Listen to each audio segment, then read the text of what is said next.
The following is a presentation of the BellyUpSports Media Network. The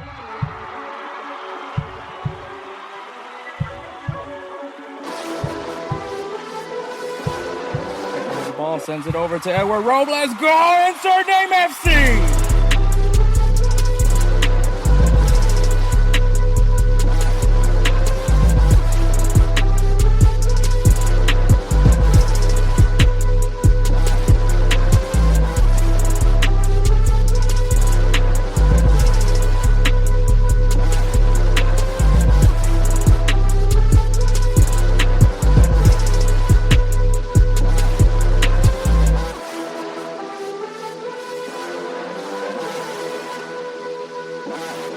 Let's go! Insert name FC! What is up, everybody? My name is Hector, host of the Insert Name FC podcast, a member of the BellyUpSports Media Network. You can find us on all things social media, on Instagram, Twitter, I guess the X, at Insert Name FC, and make sure you guys also check us out on TikTok at insert.name.fc, where we do post as much as we can. You also find clips from these episodes on those social media platforms as well. If you guys want to see maybe not the full audio version, which you can find all audio versions of this podcast on anywhere you get your podcasting fix, Spotify, Apple, wherever you see podcasts available, you'll find us there at Insert Name FC. If you guys want to see video versions of this podcast, we break them down into clips, so it's a little bit easier to digest for everybody.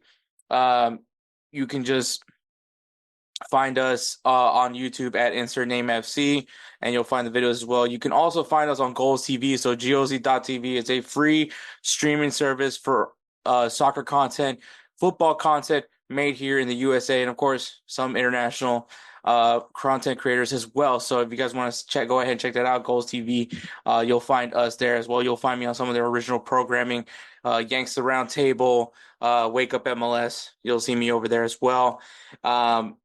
But yeah, man, this episode is another one, episode 189. Crazy that we're here. This episode, we have Kelcey Coin from High Low Sports coming on to talk headlines and also to do 3 Up, 3 Down, which is the Premier League kits. So this episode will have overreactions. It'll just be me. And then we'll have Kelcey coming on to talk about Jan Lehmann and chainsaws, Everton having a new owner, and of course the unfortunate event of Marc-Andre ter Stegen, his injury, and what is to come for Barcelona there. We also said, F it, let's go ahead and recap some cup finals here in North America. We got the Campeones Cup. If you guys don't know, it is the winner of the Liga MX taking on the MLS Cup winner. So Club America versus Columbus Crew. We'll go ahead and recap that final. The Canadian Championship also happened, so we'll recap the Canadian Championship and the U.S. Open Cup. Obviously, last week, me and Jose, we talked about a little bit about the U.S. Open Cup, so the final did happen, and we're going to go ahead and let you guys know what happened there, announce players of the week, give you guys some games to look forward to this coming weekend, and, of course, wrap this show up with 3 Up, 3 Down, the English Premier League kits. It's the last of the at least at the kit rankings for the season. But, you know, like I said, man, well, no, I've never said this before. I'm going to try to see if I can start bringing back some closing segments just to add some more to the podcast. But we'll see. We'll see how that goes. You know, obviously time is valuable. But, like, I think I'm in now a very unique position now where my time isn't necessarily as strained as it was at my old job. Now I am in a comfortable job where I get off. I know what time I'm getting off, and it's not that crazy. So we'll see how I can work around and try to add some new stuff for the podcast for that part. But yeah, so this episode, like I said, headlines, overreactions, headlines, some North American final recaps, players of the week, games to watch, and 3 Up, 3 Down, the English Premier League kits. We're going to have Kelcey Coin to talk headlines and do the 3 Up, 3 Down with. So it's going to be very exciting. So everybody just sit back, relax, and get ready for another great episode of Insert Name FC. Let me tell you guys about BellyUpSports. BellyUpSports is the internet sports bar. Go ahead and check out their website, www.bellyupsports.com, to read some great articles from great writers all across the country, from hockey, baseball, golf, soccer, you name it. BellyUpSports is the premier, not your average website. All right, guys. So my overreaction for this week, and obviously, I was very excited to see Atletico Madrid versus Real Madrid, watching the Madrid derby, and it did not disappoint. I think it was a really good match. I think it went down the way it was expected to go. As far as a competitive standpoint, having it to be a 1-1 draw, obviously Angel Correa goes ahead and puts in the tying, but there was a moment in the match that the game had to be stopped. And it was because of the Atletico Madrid ultras, the fans of Atletico Madrid, started harassing people. It got really bad. It really got bad to the point where the referees stopped the match and actually had the players go to the locker rooms because of how intense it was what was going on, which fans started throwing we're throwing stuff at Thibaut Courtois, who is actually behind the supporters section for Atletico Madrid. And so that was stopped. Some of the players were going up to the supporters section, trying to get them to stop. And even Diego Simeone even trying to stop what was going on there. And apparently this was a movement that was happening with that Atletico Madrid fans were actually planning on doing, because the plan was to essentially these fans, they cover themselves with masks in a way so that way they could not be identified. It's kind of, I really don't know how, I don't really don't have the words to describe like what transpired, but essentially some Atletico Madrid fans, and I think it's obviously pointed towards kind of I think it was taking aim at like some of the fans that they have been getting a lot of jabs at from Vinicius Jr. probably be the specific one. But obviously, I think it definitely doesn't help with the fact that Vinicius Jr. has been very outspoken, which once again, I do not. I'm not saying that Vinny needs to stop talking, because I think he needs to continue addressing the issues that he feels is going on with the league. But obviously, one of the big constant heckles that Vinicius receives are racial themed, and obviously he's now since then has been speaking a lot more on the racism that he gets received in matches. And people have made defenses like, well, look at your team. It's not, you're the, if Spain was racist, they would be directing shots at the other players, obviously Rodrigo, Militao, to Shotami, Rodiger, but all the black players that are in Real Madrid. But and I think there's also again kind of goes towards the antics of some of the things Vinicius does, like some of the time wasting that he conducts in. And is he very vocal? Yes, he is. But the fact that like the route that some fan bases choose to go to try to get in the head of a player is by going through to racial slurs. I get making fun of somebody for little things, and when I say little things, like a funny picture that they posted that wasn't necessary, or their fashion sense or things like that. But when you start going towards race, and I would even go after sexuality, I think that that's where the line is drawn. And obviously the the part of the home crowd advantage is to make the visiting team feel comfortable, and I mean, there's to a point where there needs to be a limit. But I mean, he's not the only player to receive racial abuse. Nico Williams is another one that has mentioned that before. But essentially, these fans were, oh, they don't know what we look like, then uh they wouldn't be able to kick us out. But unfortunately, I think what this event ended up doing, instead of being this, I don't know, this thing that some of these Atletico Madrid fans thought was going to be the haha on you, it turned out to be, uh, I think the kick in the ass that La Liga needed to see, in some sense, because now we see the problem, and there needs to be some sort of punishment, and you can see like Atletico Madrid players trying to stop it, because obviously if they cancel the match would have been immediately stopped, and it would have been a 3-0 victory for Real Madrid. Even though at the time it was 1-0 for Real Madrid, but because technically Atletico Madrid would have to have forfeited the match, it would have gone down as a 3-0 loss to Atletico Madrid, and I think that the Spanish Federation needs to look at that game, and and truly need to make a statement. Um, we I'm not saying that it has stopped, because obviously hooliganism is still a very much a thing across the game, but since the events that happened after the Atlas Querétaro game, it has gone pretty quiet. And I'm obviously once again, this goes to the fact that maybe the media isn't covering as much.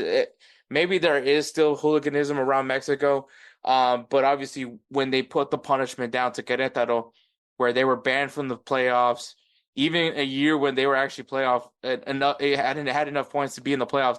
They could not go into the tournament, so the teams that were below them were actually able to continue on. So they missed out on playoffs. They went a few a good amount of games without having fans in the stadium, and obviously it impacted Querétaro.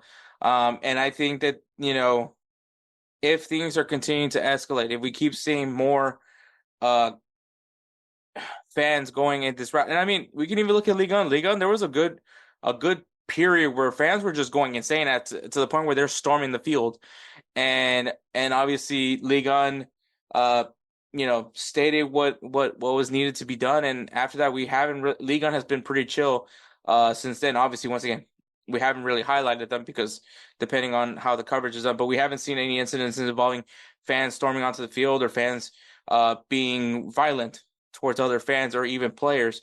So I think that when leagues make a strong stance and punish these clubs, the fans understand that what they do does impact the game.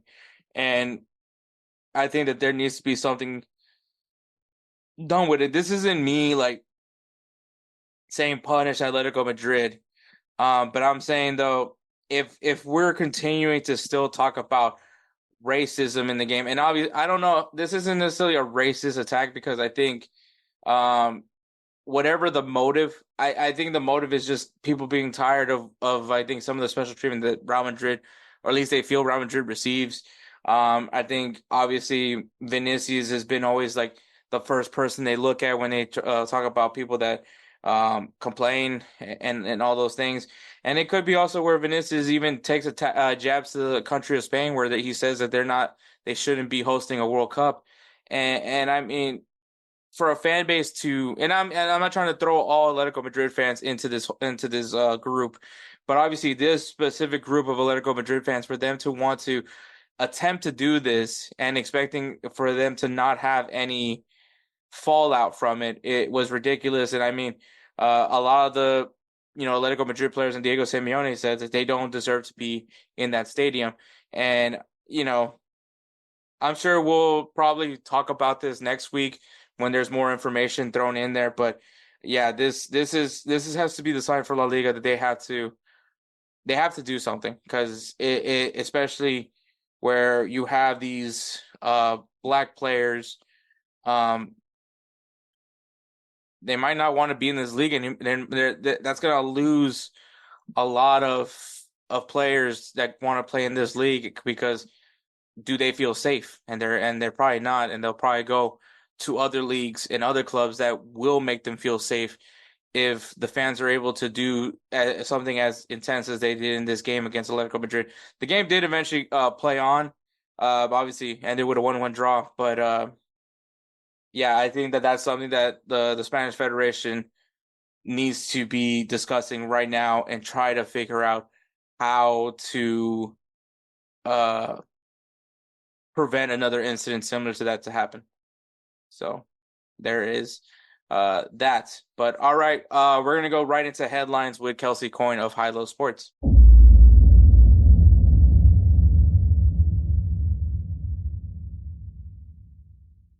All right, guys, we have a special guest. Actually, it wasn't really like that shocking. I said at the end of the episode that it's gonna be Kelcey that I'm gonna bring on. So here he is. It's Kelcey Coyne from High Low Sports and all things Belly Up Sports, man. Great to have you back, Kelcey, man. It's always a true pleasure having the true OG of Insert Name FC. Yeah, man, it's always good to be back. I love it. Like I said, I think I say it every time I come on. I love every time I get to talk soccer with you. It's or football for those that call it football. I'll call it both, but yeah, no, I enjoy it every time. It's one of my favorite sports to talk about, and it's probably the one I don't get the most disappointed about. So that's the nice part. Yeah. Before we get into headlines, man, I'm just gonna state this right away because it is funny getting in a lot of messages on social media about this. Yes, it's Kate Scott. I did not think about it when we were talking about it. One, Scott Smith, they're both pretty generic last names. And honestly, they're two last names now that you probably don't want anymore. Sorry, Kate. Sorry, Kate. But I mean, obviously, with the whole Travis Scott thing that happened, and then now with all this Diddy stuff going, and Will Smith's names now being thrown in, so I don't think these are the last names that you want now these days. I honestly, Kate, maybe you should just keep Abdo. You know, for your husband's sake, maybe he should become Abdo. But yeah, I did find that funny. That I actually have been watching the troll jobs on your comments page there for all these posts the last week. So it's just quite entertaining for me too. It's not me getting made fun of for the first time in a while. It was hilarious because I was just like, oh, I mean, honestly, I don't care. Like, no offense to Kate Abdo, Kate Scott. I'm just not a big fan of CBS Golazo, and it's not really anything really personally or anything like that. I think the characters are the guys. Yeah, characters. I think is the proper way to say it. But the characters are there, pretty funny. Michael Richards has his moments. Jamie Carragher butchers the English language, and I love that. Um, and He speaks like a true Scouser defender. and Thierry Henry just had one of the weirdest weeks of my life. So me and Jose talked about it, and then apparently we put some disrespect on Kate Scott. So there you go. I said her name right multiple times now. Now I wasn't gonna go do research on her husband or anything like that. That just be weird. And the whole point was to make fun of Thierry Henry. The whole point was that I don't know how we lost track of what the real discussion was, which was Thierry Henry being weird, and that was it. That was literally the whole thing. But everyone was like, "It's Kate Scott." As a matter of fact, I pointed it out in the comment. I was like, "Hey, just like I know, I messed up. It's Kate Scott. I know I messed up. My bad." But yeah, no, it won't be the first nor the last time we mess up somebody's name in the show. That's for sure. I mean, if you guys want to see me butcher a lot of names, go watch the Europa Conference League preview because that I oh man. Look, just the team names alone, let alone the players in the teams. I remember talking to we talked Euros and some of these countries, these players we'll never hear about again after the Euros this year. It's like, all right, I don't know how to pronounce this guy's name. This is Hungarian, and there's too many accent marks for my American brain to understand. If I'm being honest. Yeah, like I mean, Liverpool has that one guy. Which one? Supposedly. Zabazlai? Zappaslide. There, that sounds like an anime character. It does, and it's not spelled like it's not spelled like it's spoken either. And I'm pretty sure even I messed it up just now. I mean, honestly, who knows? We'll see what happens. But just so we got that out of the way, yes, I know it's Kate Scott. I'm fully aware of it now. I did a Google search, so now I know. Curiosity, who is her husband? Because I still have no idea. I have no idea. I just know Thierry Henry is really depressed about it, and yeah. I don't regret putting the Ross meme photo as our cover art. Honestly, I prayed to God. It's one of the weirdest things, but I pray to God that I could somehow, because the picture that I had was super like very bad and like not good. So I was trying to see if I can clean it up with like the AI's assistance, and I was like, "There's just no way. If I can't get this cleared, I can't put it on the graphic." And then, Lord and behold, AI. Thank you for AI, even though I question everything about you. It came in clutch and it cleared Thierry Henry's face on that rest meme. So, AI has its perks, and that's where it came in clutch for me. So if it wasn't for that, we wouldn't have had that beautiful graphic. Probably the best graphic I've done so far. And it's not really saying much because all I do is just. I don't know, man. I'm still a big fan of the logo for what was once Unhinged FC. Oh. Well, I didn't edit that one. That was. I know, but you were the graphic though, so that's why. I think making a graphic and legitimate in the terms of making a graphic, you did do that. That is true, man. My hamstring still hurt. My hamstring hurt from looking at it, and it's a constant reminder. Good times. I miss those days. And also, I make fun of myself a lot. Like if you guys notice on the Insert Name FC social media, I do make fun of myself pretty frequently. So no, you never. There's a GIF of disappointed Hector that floats around on the Insert Name FC account. No, of course not. Not even on that Unhinged FC account. So there is that. But all right, headlines. We get to talk some footy, man, and we're gonna kick things off. Look, Kelcey, you played goalkeeper a few times, and I know the constant saying is that if you're a goalkeeper, you're probably like the world's biggest psychopath. Yeah. Because that's really what it takes to be a goalkeeper, is just to be crazy enough to want to play the only position in the sport that allows you to use your hand. Yeah. No, you have to be a good. There's a fine line, right? To be a successful psychopath in goal, and then to be something extra. But yeah, no, you do have to be a bit of a psycho, be all alone by yourself for 90 minutes. And, you literally are talking to yourself for 90 minutes because you don't know if your defenders are literally listening to you, even though you're yelling at the back of their heads. So yeah, I mean, there's definitely something to be a psychopath. Plus you get off on shutting down the other team. Like that's what it takes to be a goalkeeper. That's not everybody enjoys that. That's a special person. So yeah, it definitely takes a little special mentality. Yeah, and I mean, if you look through some of the greatest goalkeepers of all time, just because it's still fresh on my head right now, because the Hope Solo documentary that came on Netflix, you learn a little bit about her backstory, and you're like, wow, that makes all the sense for her to be a goalkeeper. And then I think when anyone thinks of insane goalkeepers, Oliver Kahn, the man struck fear into everybody that thought twice about going into that penalty box. But speaking of Germans, John Lennon, Lehmann, I said Lennon. Jan Lehmann, former Arsenal keeper. If you guys remember, he was the keeper that helped Arsenal go all the way to the Champions League final, even though they did lose to Barcelona. Not that hurts me in any way. He's also a German keeper. I'm sure you guys probably don't know that because he was always, he had Oliver Kahn ahead of him. So kind of tough to start over that guy, which, I mean, Ter Stegen probably has a good idea how that feels like. But anyways, he got hit with a €112,000 fine for attacking his neighbor's garage with a chainsaw. I'm not making this up. This is literally what he did. This really happened. And crazy thing is that his lawyer, amazing lawyer, by the way, got it to drop because initially what he was supposed to be his punishment was supposed to be 350,000 euros, and he was supposed to go to prison for 10 months.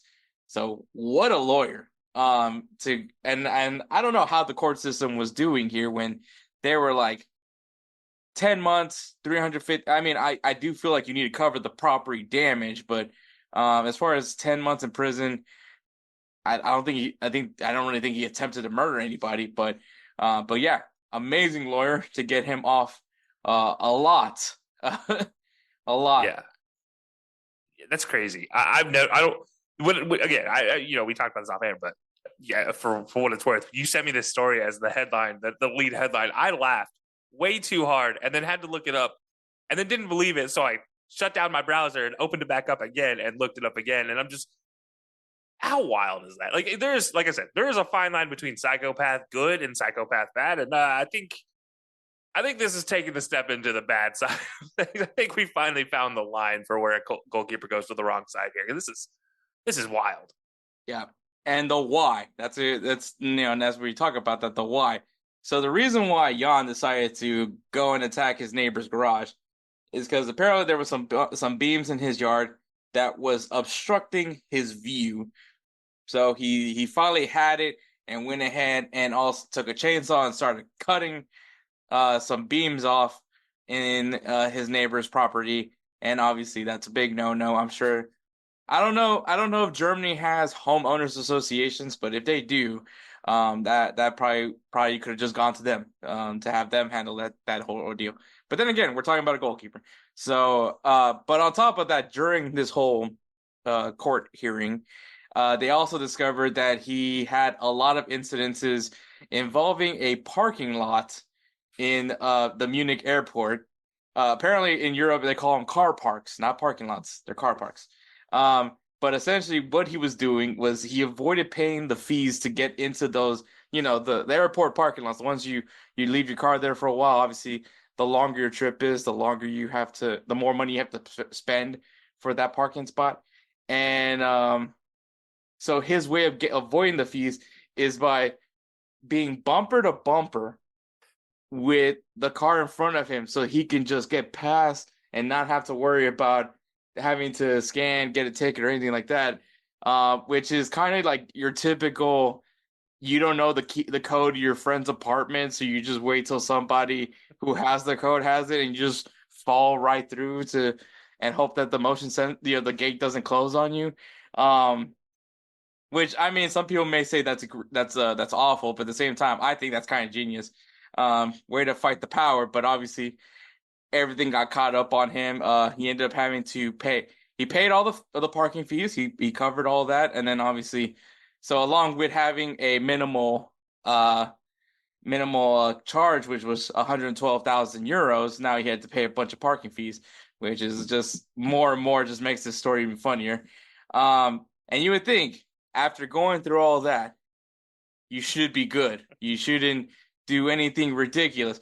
Well, Jan said, hold my beer, literally hold my beer, as he was unable to pass a breath test when he got pulled over for suspicion of drunk driving, which is pretty fitting because we are talking about Oktoberfest.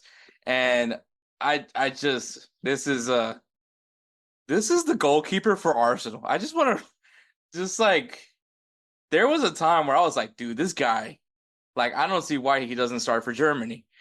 And obviously this guy helped Arsenal get to the Champions League final, and that's where I have like the respect for him. But it's just insane. Like, I don't know if this is I don't think he fell off by any means. But this is just a crazy thing to just pop up in the surface for the whole world to see. You know what I mean? Yeah, I feel like this is he just has a hatred of parking. Maybe it goes back to the days of playing Italy back in the day where they just parked the bus. Because messes up with the car park, cuts down somebody's garage, and then maybe it's just cars. I don't know. And then you can't pass a breath latch, but then that feels like a very German thing there. You can't pass a breath test during Oktoberfest. That feels very German to me. It's not like we ever can claim that footballers from the 90s, early 2000s were good dudes when it came to not going out and drinking. because I think we can count on one hand the amount of players that did not go out and enjoy their night after a game. Maybe even less than one hand. So yeah, Shoot, you even have a college football coach doesn't see the big deal about DUIs. That is very true. But no, this is wild, man. I honestly, it is a little bit different just because it's like he was such a famous person. It's different than Bradley Wright Phillips, being the guy that this happens to. Not that it would happen to Bradley Wright Phillips, but just as a person of a point of interest, or Kai Kamara, like this, we're not talking those guys. We're talking about one of the all-time greats for Arsenal. Everybody who played FIFA who looks for goalkeepers in those icon packs for their FIFA Ultimate Team, they try to get Jan Lehmann. And it's these are all things that, like, this guy's recognizable and yet can't keep himself together. But I got to agree with you, though. Going back to the bumper-to-bumper thing, ingenious until your name has 7 zeros after it. So at that point in time, I'm like, all right, maybe just pay the fine or just pay an Uber to come pick you up at this point in time. Maybe don't ever drive a car again and you'll be fine. I don't – this is wild, man. Yeah, man. I like – because, I mean, the car – I will say I have used those parking lots that they have near the airport, but it's usually for like a weekend trip. Like I'm probably gonna be back in a few days. If I'm gone for a week, I'm just taking an Uber, or calling a friend. Ride. I know we're in America, so we got parking rides, but you can hire a car in Germany. You'll be okay, especially when your name is Jan Lehmann.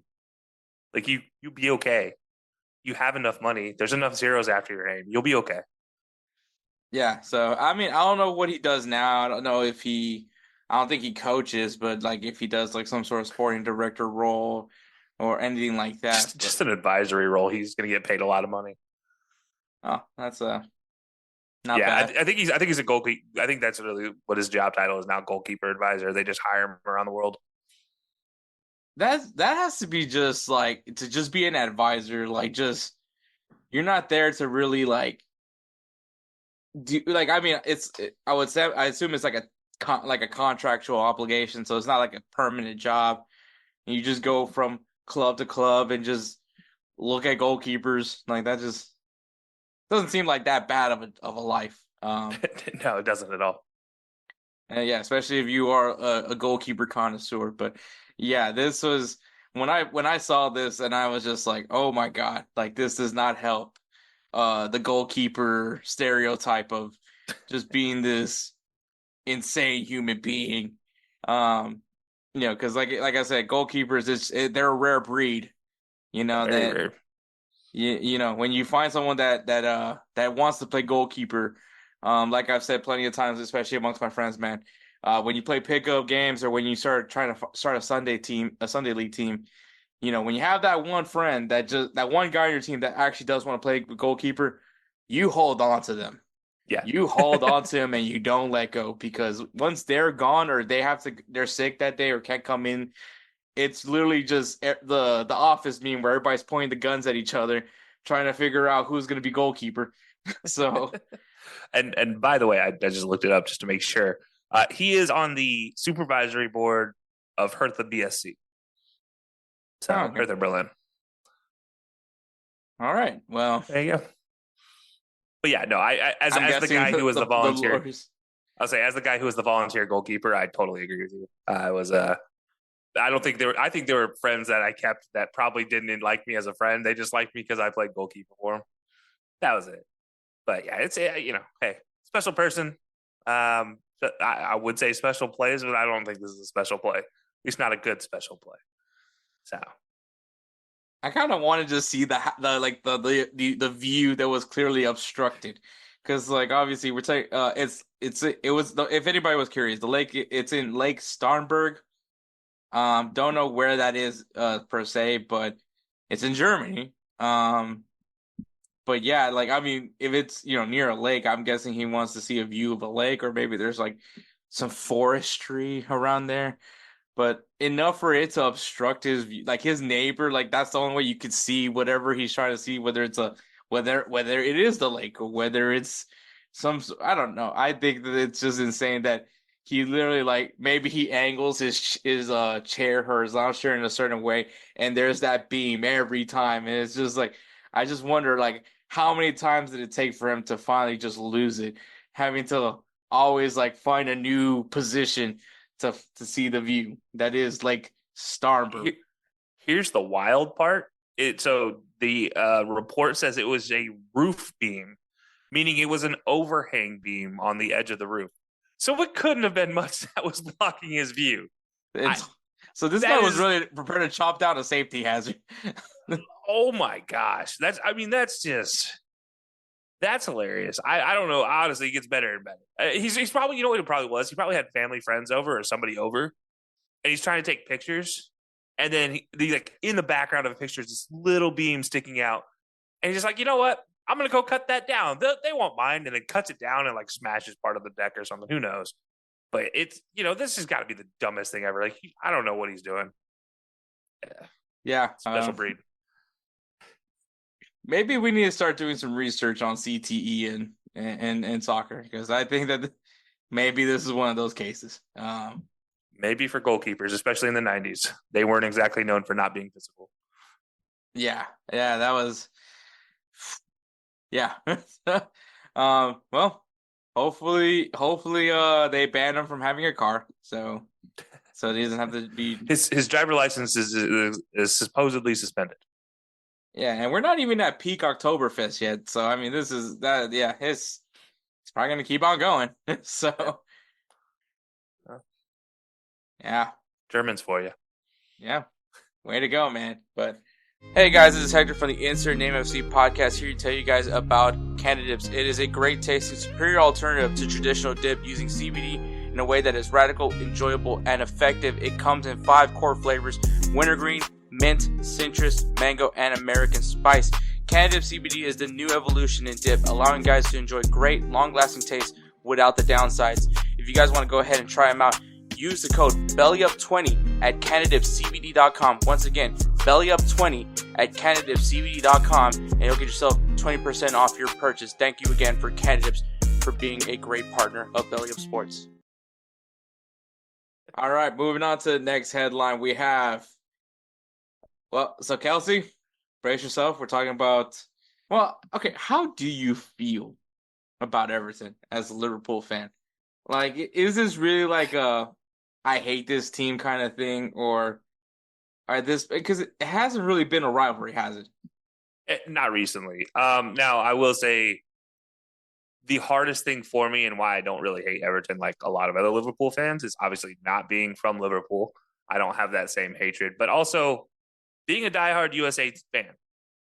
Tim Howard being there, Landon Donovan, spending time there, really softened my feelings toward Everton. But I still don't like them.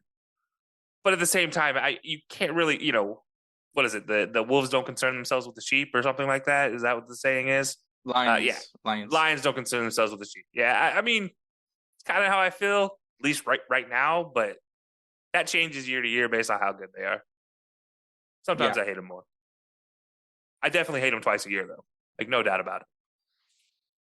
Yeah, Everton's an interesting thing where if you're a fan of Everton, I do give you props because it's just honestly, since David Moyes left, it just hasn't been the same. To think for them, you lose Fulani and the club just goes, whew. That's a good way to put it. But yeah, like it's just been it has been great for them, and it is, especially now because now they've been flirting with the whole relegation. Somehow they find ways to avoid relegation. It's been pretty impressive what Everton has been able to do to stay away from the championship, because I don't know, part of me, just the way that Everton has been at least handled lately, it seems like it's going to be one of those teams when if they go down, I think it's going to be a while before we see them again in the Premier League, which if you think of Christian Polanco from the Cooligans, who is an Everton fan, I don't want that for him. I do think, to your point, I think it's better when Everton's in the Premier League. For the sake of the rivalry with Liverpool and Everton, I think that they need to stay up. I don't think they need to. I really never hope they go down, because I do feel like you're right. I think it's like a Portsmouth type of thing, Pompey type of thing, where when they go down, they're not coming back up. It's going to be a long time coming before they come back up. 8-10 years, just based off how this owner has currently run them into the ground. And yeah, speaking of these owners, which I think it's been a pressing matter, and I mean, obviously, there's been a lot of attempts to try to sell the ownership stake to someone, which I believe they attempted to sell it to a Miami-based group, which didn't end up happening. For what reason, I'm not entirely sure, but apparently they have found a buyer, and it is owner of Roma, Dan Friedkin. He has actually reached an agreement to purchase Farhad Moshiri's stake of Everton. So he's not completely buying out Everton, but he is buying the majority stake hold of Everton.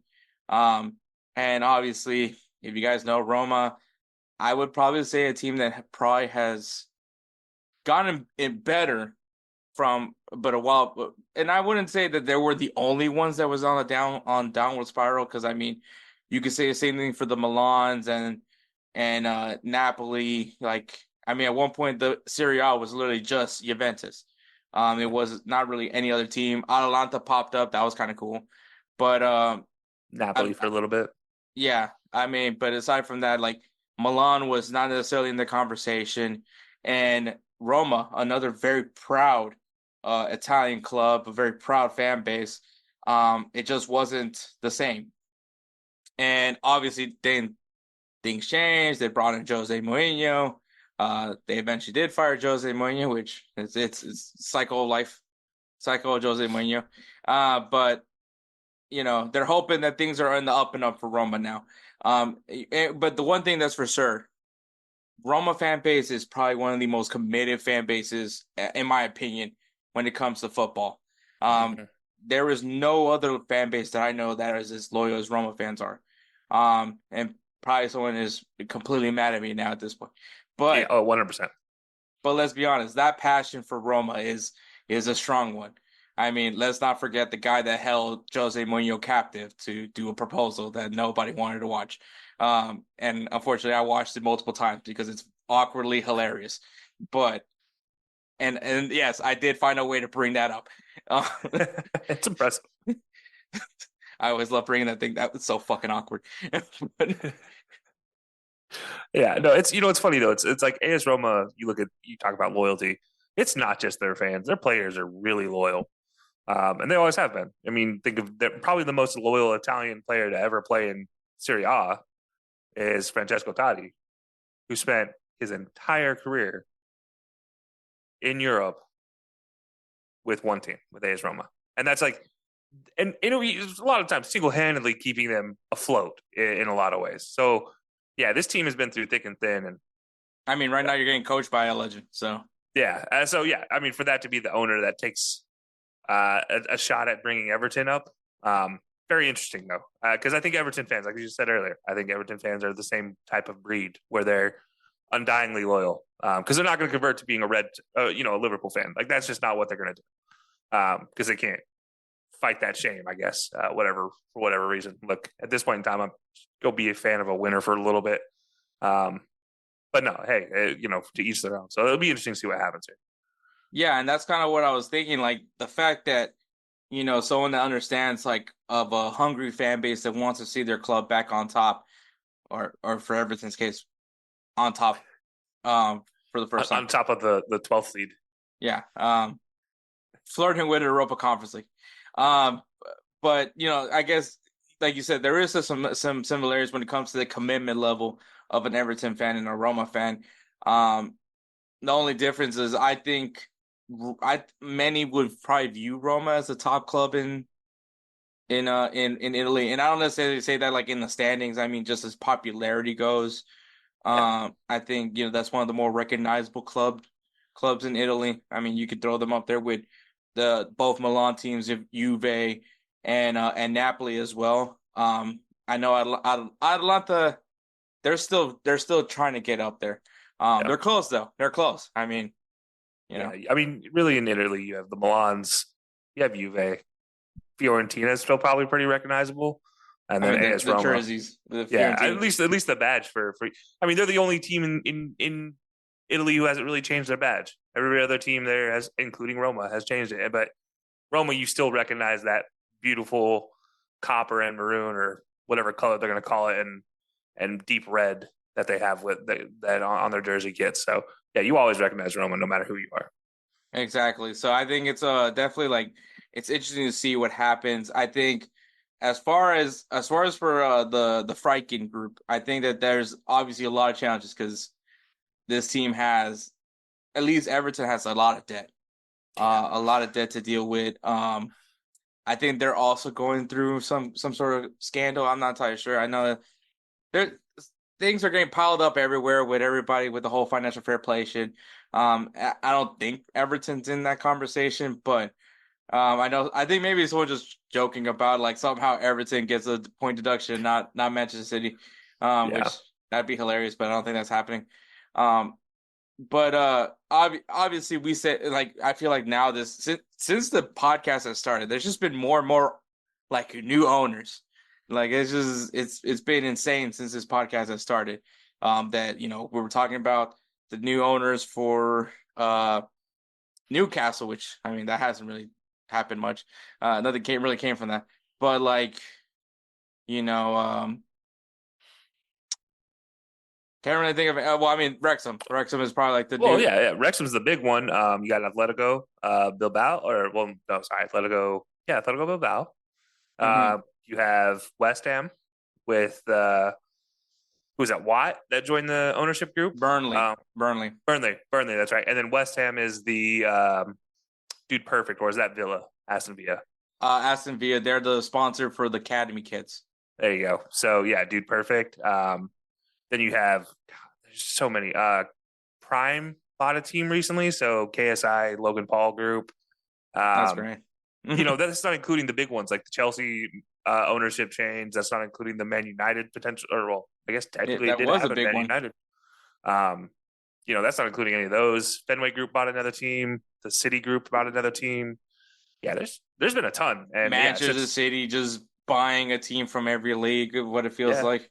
Newcastle and all that money that came in. You have, you can go down the list of. Honestly, I feel like every Premier League team other than maybe Arsenal and Liverpool in the last 10 years has had some sort of ownership change. Yeah, well, I still pray for Kroenke to leave, but I mean, can't complain too much. I guess Tottenham still has the same ownership too. So I don't want to be in the same conversation with Tottenham. I don't either. So I don't like that. Doesn't make you feel good, does it? Kroenke, sell the team. I don't want to be in the same category with Tottenham. Yeah. Yeah, I just hope Tottenham sells themselves. That's my goal here. This is that just gave me like a bad taste in my mouth.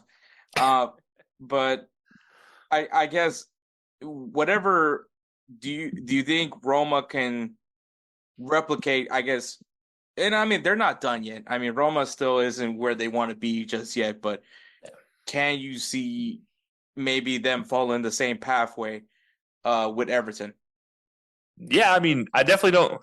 Outside of getting relegated, there's not a whole lot of opportunity for this to get worse. What's concerning for the Friedkin group for real is the fact they've posted losses for 3 straight quarters financially.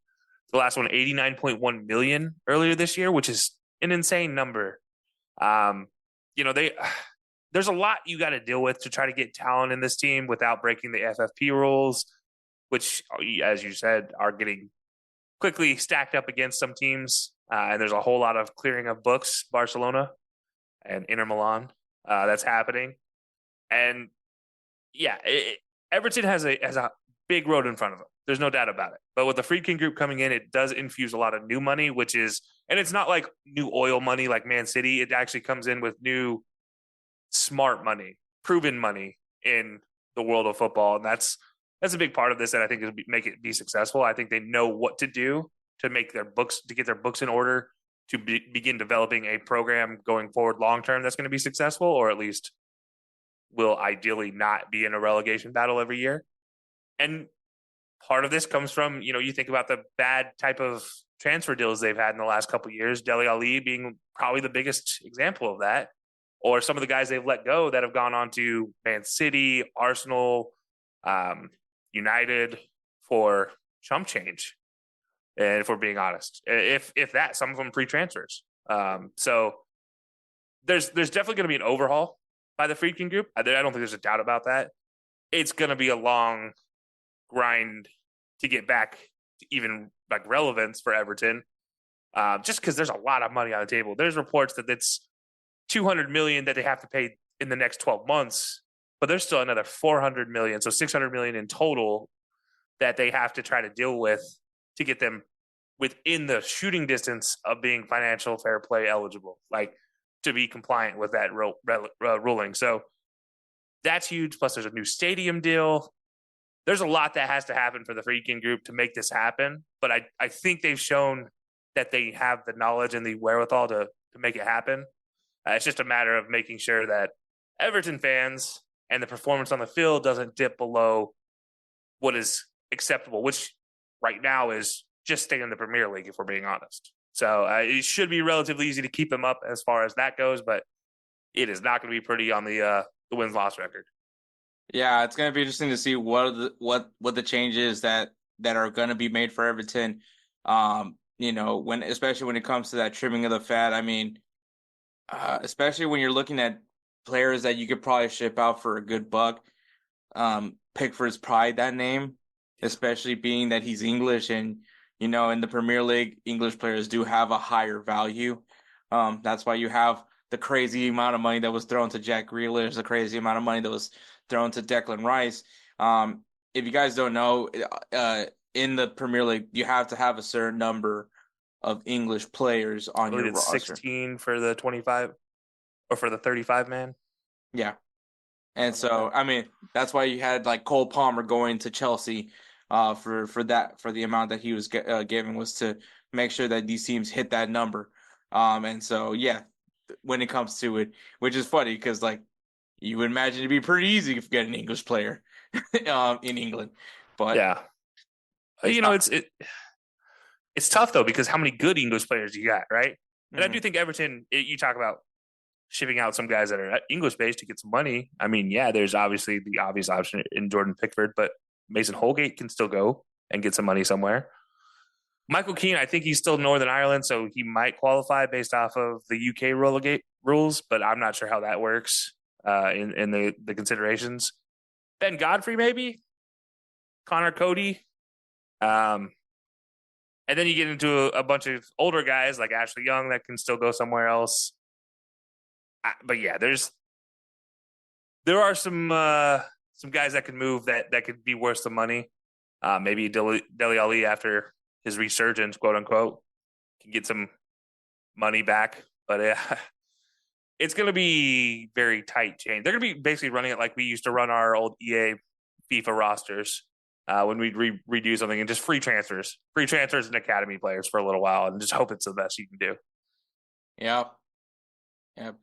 Which also EAFC, because I finally started playing it. I was finally able to play FC 25 because I didn't get those. I didn't spend more money on my pre-order. I got the basic one, so now I'm able to play. And yeah, man, it's kind of interesting being able to actually play with the academy players while they're still in the academy.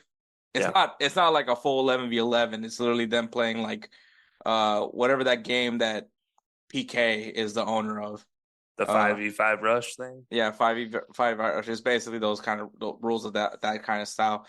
So, yeah, it's interesting. I like it. I actually do play with the academy players. I think I played that more than I've actually played actual first team matches. I think I played only like 2 first team matches. But it's more fun. I don't know. It is. Those are always way more fun. But yeah, so but we'll see. Everton is going to be a team. I think that it's going to be interesting to watch how they reconstruct this team. And this reconstruction is like, there's some, obviously with limitations because you can't reconstruct too much and then get relegated. Because like I said, I have that concern that if Everton does end up getting relegated down, I can't see them getting back up, and at least for a good while. And when a team, I mean, they still have their fan base, and I think that fan base isn't going to go away. But like I said, I just think for their sake, they need to be able to stay afloat in the Premier League. And I mean, if there's one thing they've been really good at doing, it's just staying afloat in the Premier League. They're the club version of Sam Allardyce. Yeah, Big Red. Yeah, they just find ways to stay around, man. That's the crazy part. But we'll see what happens with Everton. I'm actually very much intrigued what's going to happen there. Just for the sanity of the Everton fans, I would love to see them stay in the Premier League. Yeah. And the final headline, and this is truly a heartbreaker. I talked about this actually doing the 3 up 3 down with Jose last week. And that was that as I started becoming a podcast, and I think Kelcey could probably attest to this as well. You know, you have your fan base, you have your fandom, you have your club affiliate. You know, Kelcey is a Cowboys fan. And some days. Okay, maybe that's not the best team to pick. Can't say San Francisco Giants either. I get what you're saying. Yes. There's not a good. Liverpool is the best team I'm a fan of. San Jose Sharks, no. Yeah. Sacramento Kings, no chance. Dallas Cowboys, please. Someone get Kelcey a hug, man. American sports is, and then he's an Auburn fan also. We'll leave that one. That was don't attack him, Spencer. Because remember, Spencer it was a school affiliation. This is so everybody's fair. Spencer's a Bama fan. That's okay. I know plenty of them. Yeah, I'm sure you. You were the one kid that went for Auburn while everybody else was rooting for. No. So funny enough with that, so I could clear the air on that one. I had no particular pick when I moved to Alabama. I had no pick on either city or either school. I literally waited to see which one recruited me more, then gave me enough scholarship money to go there. And the choice was actually between those two to transfer to, and I ended up at Auburn. But yeah, that's the reason why I'm an Auburn fan, is I ended up there. So my money went there. So that's I have a vested interest. That does change things too. Look, I can't say anything. I went to Texas Southern University. Their football team has been terrible, even though they finally beat Prairie View A&M for the first time in a long time. So I'm really happy about that. But aside from that, the season has been. We're a basketball school, okay? We're a basketball school, and we're at everything but football school. I get it. But anyways, back to football. But kind of what I was trying to say is, when you're doing this podcast and stuff, you go from being a diehard fan, which I still am. I'm still like a Madrista to the core all the way through. But when you start covering the game and start talking about the game, you start growing an admiration for players that you would normally not have an admiration for. Like especially when I would say like before the podcast. You would never, ever see me praise a Tottenham player. You would never see me praise a Barca player. Like, you just wouldn't. Like, I was very fuck messy for a long, long time, which is impressive because that guy is really hard to hate. But then as becoming a podcaster, being able to actually talk about, like, the things that Messi was able to do, like, being happy for him winning the World Cup was probably, and like, it was awesome, And so, like, you start like liking these stories, right? It's all about the stories now, having to cover Barcelona's financial issues wasn't something that I took pleasure in. Like, it was more like, I'm like, this sucks. I don't want this club to fall apart. And it's not because, and then like, I'm not even questioning my Madrista-ness. Like, I'm still like a Madrista all the way through, like, I'm never going to know what it's like to be a broke club, but but like, it's, when you start going through trying to see those clubs and you start seeing players, and like now I'm like, Lamine Yamal, man, this kid we're witnessing potentially the greatest player of all time. Like, that, as insane as that sounds. Like, we lost Messi and we gained Lamine Yamal. I know we're probably getting a little too ahead of ourselves, but I'm just saying what this kid is doing is unreal. Mm-hmm. And so that's what I was kind of saying. I was like, as when you're podcasting, it is like crazy when you went from being a whole like fuck that team and whatever they represent to I kind of want to see them do good. I kind of want to see them do well.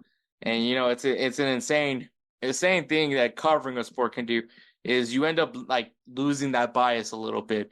But don't get it twisted. As soon as I turn off this mic and camera, and I'm like when I'm watching the matches, I'm talking as much crap as I can about Barcelona and Tottenham.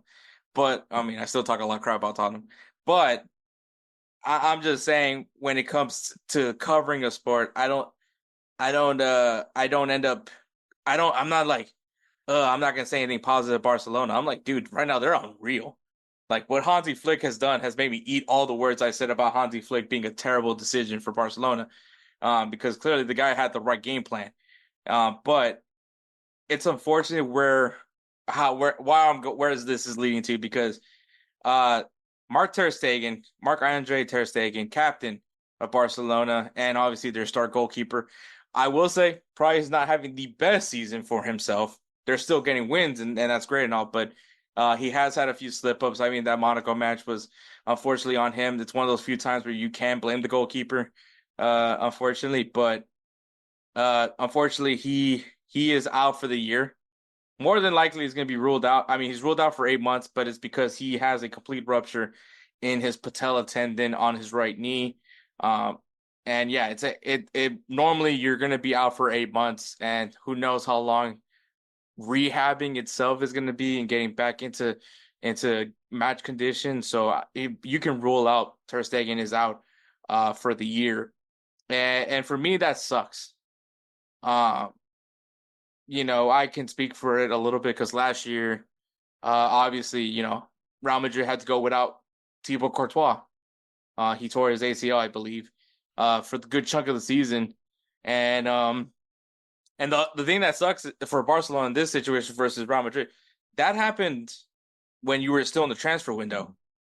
The transfer window was still open at the time, so they were able to go after Kepa, which I don't know why that was the option. But Kepa was brought in. Luckily, Lunin, won the starting goalkeeper spot, who he did which created an amazing storyline for him, of how he was able to fill a role. Many people doubted his ability as a keeper, but we found out why he's the best keeper in Ukraine. And, if it wasn't due to an illness, he would have been the goalkeeper for a Champions League winning team. I mean, he got them to the Champions League final, especially stopping penalties against Man City. So he definitely was the reason why they were there. But I think for Barcelona, it's a little bit more jumping through hoops to try to recover from a loss as significant as Ter Stegen is, because he is a very crucial piece to Barcelona. Yeah, it's, I want to go start back at where you started this in the point of you learn to love these stories. Part of that is also you learn to hate injuries, no matter the team. And as a person who's injured my knees, especially so many times, when I hear about a complete rupture of a tendon in the knee, I know how that feels. I know what that recovery like. I know how much it sucks, and I know what it's like to hear you're out for 6 to 8 months, and that's the best case scenario, because there are things that can happen, and I know what it's like when things happen and you have to have them repaired after the surgery. It's not fun. It's a terrible situation, and I know for a fact, like in this situation for Marc-Andre Ter Stegen, he is in the worst place he could possibly be mentally, and you never want that for a player. No matter if you're a fan of them or not, it's a game. I don't wish anything bad upon my coworkers or coworkers from a competitor of my company. I don't wish anything bad about them.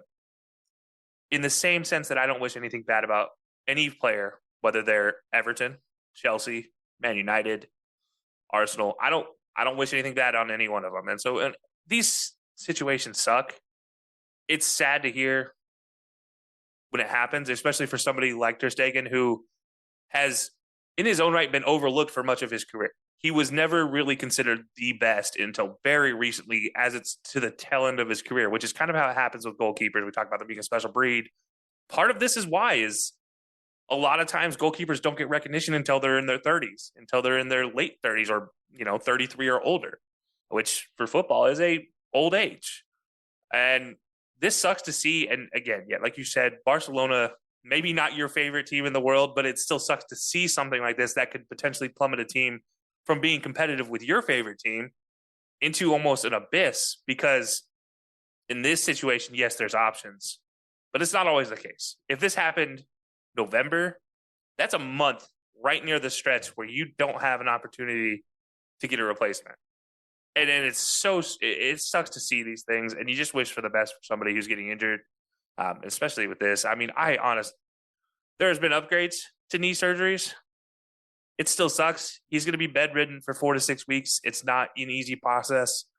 You're going to be going through physical therapy the day after surgery. It's one of the toughest things you can have to do as a person who is playing a sport and going forward. And so, yeah, I hate seeing this injury, and especially for somebody like Stegen, who's done nothing but right in his career in a lot of ways, and who's having a down year. It's like almost insult to injury in a lot of ways. And it sucks to see. But for Barcelona, you hope there's an opportunity there. Yeah, and I mean, obviously, if you guys know, we're actually recording this on Saturday. So Barcelona just actually suffered their first defeat in La Liga, a 4-2 loss to Osasuna. And at goalkeeper was Inaki Peña, 25 years old, I believe a Barca Academy product, to be honest. But which is, same kind of thing that kind of happened with Luna. Is like, I don't know if this guy's really the guy. He's not proven yet. Which I mean is kind of the concern when you have a backup goalkeeper, because it's not like you can have 2 world-class goalkeepers. Nobody has the luxury of having a Pepe Reina as their backup goalkeeper. Yeah, so it's just one of those incidences that it is what it is kind of thing. But I think from that loss, I guarantee you, I can already sense it's going to be more pressure that we need to make sure whoever we bring in is going to start right away. And Barcelona started their search immediately once they figured out once they realized the severity of the injury for Ter Stegen, which if you guys watched the match where he got injured, you can see how bad it was. So they went through a lot. I know Claudio Bravo was talking about coming out of retirement to help Barcelona. Thank you. Thank you, but let's not do that. Because you've been away for a while. But I think that's kind of the weird the weird part of the situation is because, like I said, there's no transfer window, so you can't go and get a player on loan. Kind of what Real Madrid did, which was getting Kepa on loan. So you can't necessarily do that. So you would kind of have to go for guys that are maybe retiring or have not admitted that they're going to retire, but like, hey, I'm still out on the market, which is exactly what it was. Because some of the names that were brought up, these are 2 big names, was Keylor Navas, which I think is going to be fucking weird if that does happen because of the Madrid ties. But then again, like, here's the thing though, because I'm a big Keylor Navas fan. 1, because he's Central American, and 2, the dude's a stud. But and yes, I do feel that Real Madrid disrespected him. I get it. You had a shot at getting Thibaut Courtois. I get it. But the dude won you Champions Leagues. Like, I just want to just remind that this guy was part of that team. But and then goes to PSG, got disrespected over the dude. There's like, once again, it just the disdain that people have for guys that are not from Europe or South America is crazy to me. Okay, let's specifically Argentina and Brazil. Not, those are the ones that they usually hype up more than anything else. But the fact that like they see the CONCACAF label on that guy and they're like, oh, this guy has a stink. The dude has been a world-class keeper. Like, has been one of the best goalkeepers in the world, and he gets hated on again and again and again. And it hurt. That hurts me as a CONCACAF connoisseur, as a guy that understands Central America, even though Costa Rica is probably a little bit more better off than El Salvador. Actually, no, I take that back, because El Salvador is now the eighth safest country in the world. So there you go. Yeah, no, Keylor Navas is being linked to anything. I have a strong feeling. First of all, I have strong feelings on CONCACAF goalkeepers being shunned. I hate it because unlike every other part of the world, we teach goalkeepers how to actually catch the ball, which is hugely important when you're allowed to use your hands. We teach the fine art of catching using jugs machines, which if nobody sat in front of a jugs machine and caught 1,000 shots at you off a jugs machine, let me tell you, it sucks. But you know what it teaches you is how a ball flies in any condition without having somebody on the other side say, oh, my leg's too tired to kick it at you. And then they teach you how to kick save instead. It's the dumbest thing ever. I hate it. I'll hate the kick save forever. So first of all, let me get that out of the way and say Keylor Navas' ranking in CONCACAF also should be something that is also disrespected. That should not be. He's probably one of the best all-time CONCACAF goalkeepers. And I think he's overlooked constantly because of the way he was treated in that club level. And yeah, I mean, for him to be an opportunity to have an opportunity to fill in, I for sure think it should be there. But it's also a great revenge story if he goes. Speaking of stories that we like to follow. That's kind of true. But also, he's been away for a long time. He was linked to go to León in Liga MX. Don't know what exactly happened, but that didn't end up ever happening. So some people goalkeepers don't have to be the biggest athletes in the world. They just have to stop the ball from going in the goal. It's very true. But I know people are hoping that he goes to the MLS. Who knows? But I do think that he's very much still capable of playing in Europe.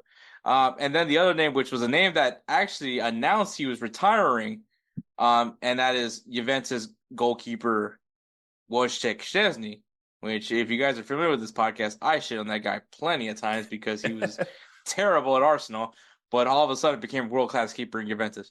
So don't forget his bad Roma days too. Which is very fitting because that's very on par for former Arsenal players. They leave Arsenal and then they go out to be better than what they were. I guess Gnabry is another one. Szczesny is an interesting situation. I've never liked him as a goalkeeper until I got to Juve, and then it's like all of a sudden something clicked for him.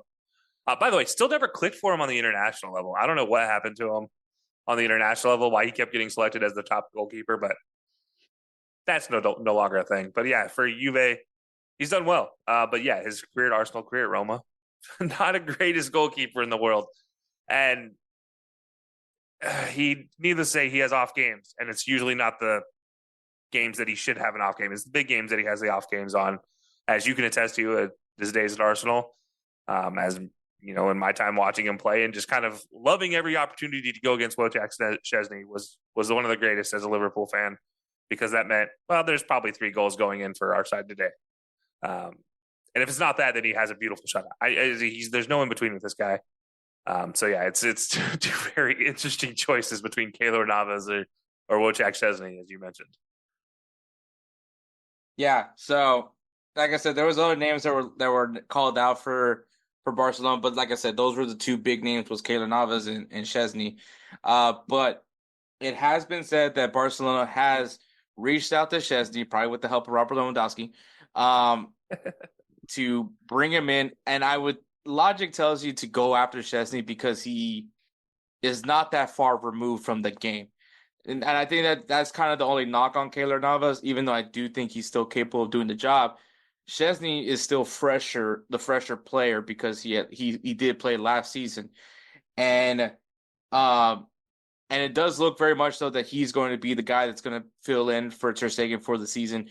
They're actually working on a deal. I believe Monday, he should be going through his medicals and everything like that. But I think there's something that's kind of preventing him, so we're not going to see him in Champions League just yet. So.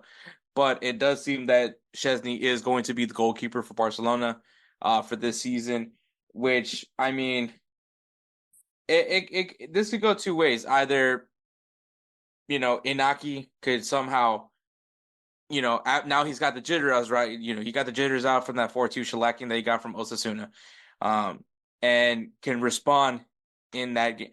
You're going up against young boys. Not that they're going up against young boys. They're going up against a team called Young Boys from Switzerland. BSC Young Boys. Yeah, it's hard to say that that team's name, and then you're like, yeah, they just beat up on So between that or the Orlando Pirates, take your pick of which one makes you laugh more. The only thing that team's afraid of is P. Diddy.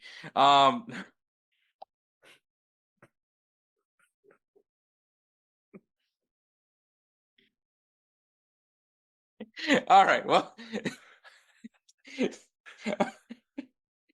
I don't think there's any coming back from that one, man.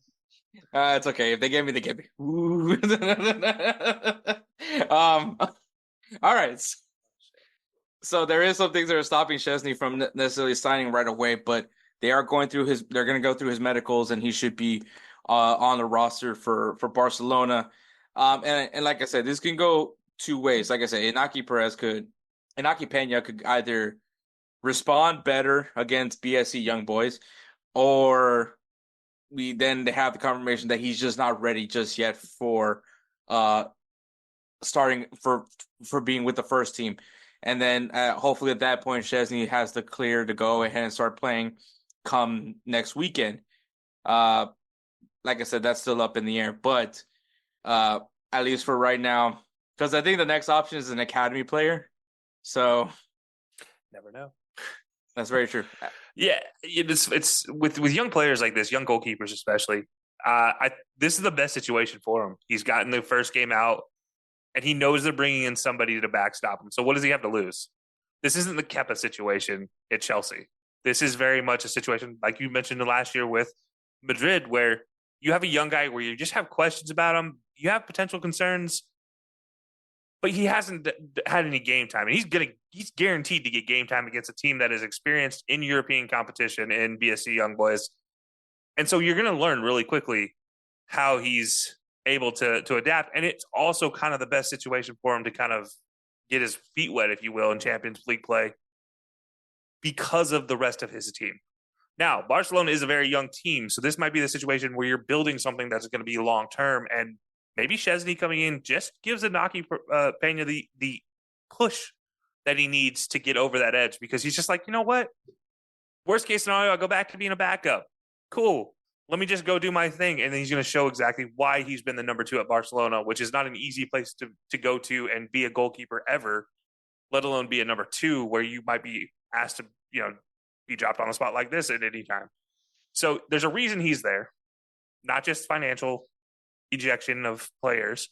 There's a reason he's the number 2, and there's a reason they don't want to just ship him out and replace with Szczesny. They want to give him an opportunity. And I think this is his perfect opportunity to be like, hey, I'm here. I'm going to build myself, as you mentioned, with a team that is built around Yamal going forward. This is the perfect opportunity for Inaki Peña to just step up and be that dude. And, this is where stories are made, as they like to talk about in the Champions League commercials. And they don't do it anymore. But in the 07, 08s, they would always talk about this in the commercial lead-ups. This is the dreams are made on these nights, on these European nights. That's what's going to happen here. You have an opportunity to make your dream happen. If you're a 25-year-old goalkeeper, especially, you're not going to get very many chances at Barcelona, except for this. Like, this is go make it happen is what I look at. As a coach, if all I'm telling him as a goalkeeping coach is just like, there's a reason you're here, dude. After 18, you don't learn a whole lot of new things as a goalkeeper. You just learn how to be more athletic. So now he's got a one game under his belt. Go get your second game under your belt, and let's see what you can do. That's very true. And so, I mean, it's good that they're at least have options at goalkeeper, right? Once you bring in Szczesny, experienced goalkeeper, hopefully, if Barca fans are hoping that something similar to happen with Real Madrid, that Inaki does step up. And I mean, that's very much a possibility. Yeah. But obviously, the next question would probably be captain. And like you mentioned, a very young roster. There's some experience there, but a very young roster nonetheless. And Ter Stegen was that captain. He was the captain for Barcelona this year, and I believe last year as well. Mm-hmm. Who takes it? Who has to step up in that mantle? Ooh, man, that's the toughest question. I think the obvious choice here should be Robert Lewandowski. However, 2 things. You have Ronald Araujo still hanging out. He's a academy product, and they love to give their captaincy to academy products from Barcelona. And then also, Barcelona is very much injury ridden right now as well. Yeah, that's it. And that's the other. And Araujo's one of those guys. And he is. And then you look at potentially Gavi or Pedri as the other 2 options. And that sounds funny saying Gavi in there, but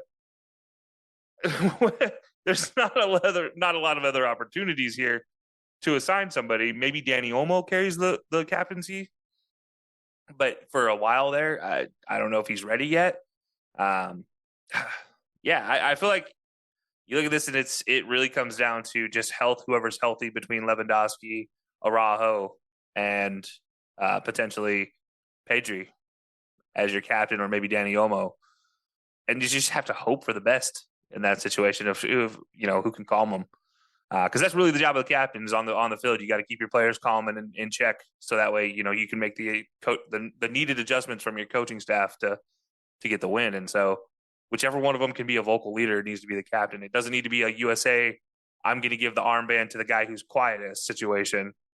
It needs to be I'm going to lead you vocally and with my play type of a situation. So whoever the best performer is, and maybe that's what they're going to do. Maybe that's what Hansi Flick is going to plan here, is something like best performer of the week gets the captaincy every week. Maybe that's the way he has to do it going forward for this young team. It wouldn't be the first time we've seen a young roster have a rotational captain in a kind of fill-in position. So yeah, there's a lot of opportunity, but it would be unheard of at Barcelona, but it's not unheard of at a smaller kind of feeder club in a lot of cases. So that's very true. But I would say, just looking at the injury list right now for Barcelona, so they should be expecting to get Gavi, Frankie De Jong, Dani Olmo, and Fermin Lopez back October 16th. Those are their expected days to be back. Ronald Araujo is supposed to be expected the 1st of November, and yeah, tough. That's yeah, because the rest are. I mean, Christensen's expected to come back January 1st, and then after that, obviously Mark Bernal, who also tore his ACL before the season could even start, and he was a very promising player. See, this is what I'm telling you, man. Like me having to watch Barcelona now, and I'm just like, wow, that guy's pretty good, you know. So I hate that, but and it's for the first time in a couple of years, it's not a financial reason that they're struggling. If this team is fully healthy, they're terrifying as young as they are. Yeah, and I think that kind of is also to a fault as to why that Osasuna game went down the way it did, the 4-2 loss. Because it was a very young roster that went out there. And there was Rafinha was on the bench. I'm assuming they're preserving him, trying to preserve him as much as they can for the Champions League matchup. Because honestly, I'm surprised that he wasn't starting because he is the hot hand right now for Barcelona. He's also an often injured player too, and that's something with him. He's like you have to worry about that now because now you're like, all right, well we're down 7 guys. So that normally will have a majority of our squad minutes. So now we have to figure out a way to get the minutes we need out of our 72 games we have to play potentially this season amongst the remaining 18 of our 25-man roster, of active first team and bench players. And that's that's not easy, man. That is a hard thing to try to do. Thankfully, that is one thing with Hansi Flick that he was always good at. Is his man management skills. So it's there's going to be this might be the best time for it to happen if you're Barcelona, where you're looking at it in down long term, where you have Yamal, you have Ferran Torres, these guys all at a very young age, and 3 years down the road they're going to be the most experienced players in the world, and they're still going to be 27, 21, and 23 type of things. Yeah, it's but it's going to be a tough thing. You're kind of explaining Real Madrid right now. Yeah. What is Real Madrid 3 years ago? Because all those players are still young, but they're experienced. So it's insane. I think Rodrigo's only 21 now. He's probably 22, 21, 22. Yeah. So wow. But yeah, Vinny's still under 27. I think it's 25, 24. Yeah, somewhere around there. So yeah. It's insane. But I think the captaincy, I mean, it's the guy that Hansi has the most, they have the more compatibility because obviously of what they were able to achieve at Bayern Munich, and obviously Lewandowski should be the guy that wears the captain's armband. This is just me. I'm just gonna say it's just me. I find it weird to give it to a forward. I do too. Okay, it's just weird. I agree. Now there's exceptions to the rule. Raul is one of them. Karim Benzema is another one. Robert Lewandowski was probably captain for Poland because he was literally just the best player on the team. But aside from that, like it's just for me, it's weird to have the captain be up front. Because I want somebody that can see the whole match to be able to communicate with the lads and it's just like for me, it's like goalkeepers make so much sense to me for being captain. I mean, they're basically captains anyways because they're the ones having to like explain try to get everybody on the same shift, pointing out any open mans and things like that. So they're basically captains. They just don't have the armband.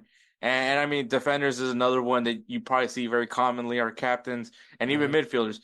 But when and I'll even let a winger isn't that bad to me. But when it's a forward, it's like you have technically the most selfish player on the field, supposed to be the most selfish player on the field, is going to be your captain. And which once again, that doesn't describe Benzema. Benzema was never your traditional 9. Which I think that's why it worked so perfectly for Real Madrid all those years because he doesn't have to be the one scoring the goals, but he did anyways. And even the same thing for Raul. He wasn't necessarily your typical striker, but Robert Lewandowski is. So that's just and I mean, if you guys feel that strikers can be captains as well, I'm not disagreeing to it. It just feels weird to me. Yeah, I think there's a difference between a striker and a Raul Benzema. I'll even throw in Ibrahimovic in that commentary, even though he is probably one of the most selfish players in the history of the game. He was selfish for wanting to win. And what I mean by that is, what I mean by these type of players, as you mentioned, they're not necessarily true and outright. I hate saying this term, but poachers. Like they're not just the guys that are good. They're the guys that are going to pick up the ball at the midway line and try to make something happen, and try to start building an attack through them, which is what you want from your best player in a lot of those cases. But at the same time, Lewandowski's a guy that's going to hold up play and then just make the dump off pass. He's not going to be the guy that makes that cutting pass to a attacking winger down the sideline. He's not going to open up Yamal for a 30-yard run down the sideline that's going to get him one-on-one on the keeper. He's not doing that.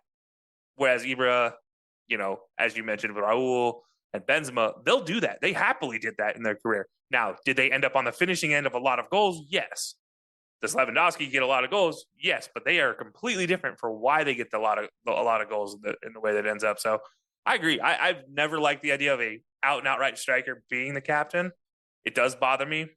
I look at this team and I look at position wise, like why for example, I look at the center back, as an opportunity, center attacking mid who has his back a lot to the striker. He knows where his striker is, but he has his back a lot to the striker. He's sitting in a depth where he can stare at the midfield and attacking forwards for the other team. He knows where your defensive line is, those type of positions. And then obviously, goalkeeper should be. I'll say like left back, maybe right back. Jules Koundé potentially is an opportunity here, but he's always got his own things as a player. You never know what he's going to play like, so that's always tough. And as a captain, you said it. I think you have to have a lot of trust in whoever they end up giving it to. And I don't know how many players are healthy that he has a lot of trust for right now, which is so hard to do as a coach. Coaching without your assistant coach on the player is Lewandowski. Yeah, so it's and maybe I'm wrong, but it also doesn't seem like Lewandowski's a very vocal guy. It doesn't seem like he's the one that's going to push this team forward in a 78th minute after just giving up a heartbreaking goal after dominating possessions for the whole game. They give up a counterattacking goal, and he doesn't seem like the guy that's going to rally them to get that next goal. He seems like the guy that'll finish that goal, but he doesn't seem like the guy that'll get the team rallied, have him shake it off and get ready to play at kickoff. Like it doesn't seem like he's that type of guy. And maybe I'm wrong, but as you said, strikers are selfish, and that's the vibe I get from him is that, hey, I'll be in the right place. I just need you to give me the ball. Whereas a lot of other mentality for a captain needs to be, I'll put you in the right place to win. And that's, I don't know if that makes it any easier to try to find a captain in this situation, but that's what you want from a captain. Yeah, I mean, I'm sure Edward will find a way to explain that Lewandowski is a perfect captain, but I mean, Edward's not here. Yeah. But yeah, so he's gonna pull out a pie chart and like pull out his measuring tape, get the guy off of TikTok that gets like height sizes and prove like this guy is the perfect height for a captain. Edward's gonna be like, his wife is a fitness coach. They're gonna go do team exercises outside in the quad. Yeah. Yeah, you never know. Yeah. But all right, so obviously it's unfortunate that Ter Stegen is out. I mean, this was gonna be his year, I think so, because obviously Manuel Neuer, I think he hung it up for Germany. So it was very much it was in his hands. Don't know who's the next goalkeeper for Germany. It's definitely shouldn't be Leno. Guys, remember when I hyped that guy up? Yeah, that's rough. But yeah, it's I think it's Kevin Trapp. I think is that is, yeah, he is German. I keep thinking he's like him or maybe Alex Nubel. Oh, that's a good choice. That's a good option too.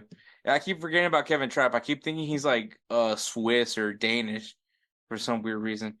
I honestly didn't know where he was from for the longest time. Yeah. I think I always put him in the same category as Jan Sommer, where I just thought he was Swiss. I don't know why. It just makes sense that those two would just be in a room together. It's just hanging out, just saving penalties and just hanging out, being just happen to be playing for some of the best teams in Europe, but never get the love and credit they deserve. Exactly. Well, no, Jan Sommer is in Inter Milan. I would have said, wow, that would have been a great shout for Barcelona's next keeper. That would have been, yeah, an 8. And I mean, technically, that's what he did with Bayern Munich when Neuer got hurt. Yeah, that would have been interesting to see Sommer. But yeah, I mean, hoping the best for Barcelona. Like I said, man, multiple times on this podcast. I mean, Real Madrid and Barcelona's relationship is a very much they both need each other kind of relationships. For the sake of one, to like try to say La Liga is one of the best leagues in the world. Like the Clásico needs to live up to hype. So it is one of those hand in hand relationships where we need both of us to be at our top in order for the league to be good.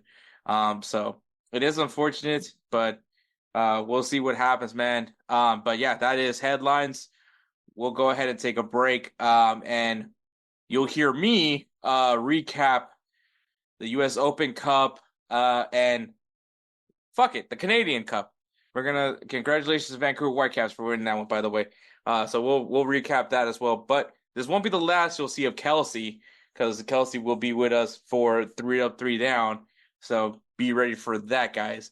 But Kelcey, always great to have you on, man.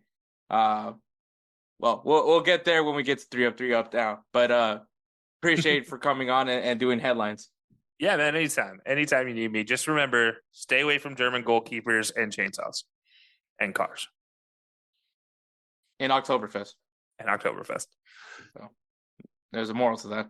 But all right, moving on. Hey everyone, it's Ryan from No Credentials Required to talk to you about one of our newest partners at BellyUpSports, SeatGeek. Yeah, live sports is great on television, but the feeling of being at the arena is a priceless experience. That's why our friends at SeatGeek are there to help you find the best tickets at the best prices. Not only can you get tickets to sporting events, but you can also get tickets to concerts, comedy shows, musicals, and more. Search for your desired event now at SeatGeek.com, enter promo code BellyUpSports at checkout, and you save $20 off your first purchase. SeatGeek. Life's an event. We have the tickets. All right. Thank you again to Kelcey for coming on to do headlines. This won't be the last we'll see Kelcey Coin on this episode. Obviously, stay tuned for 3 Up, 3 Down.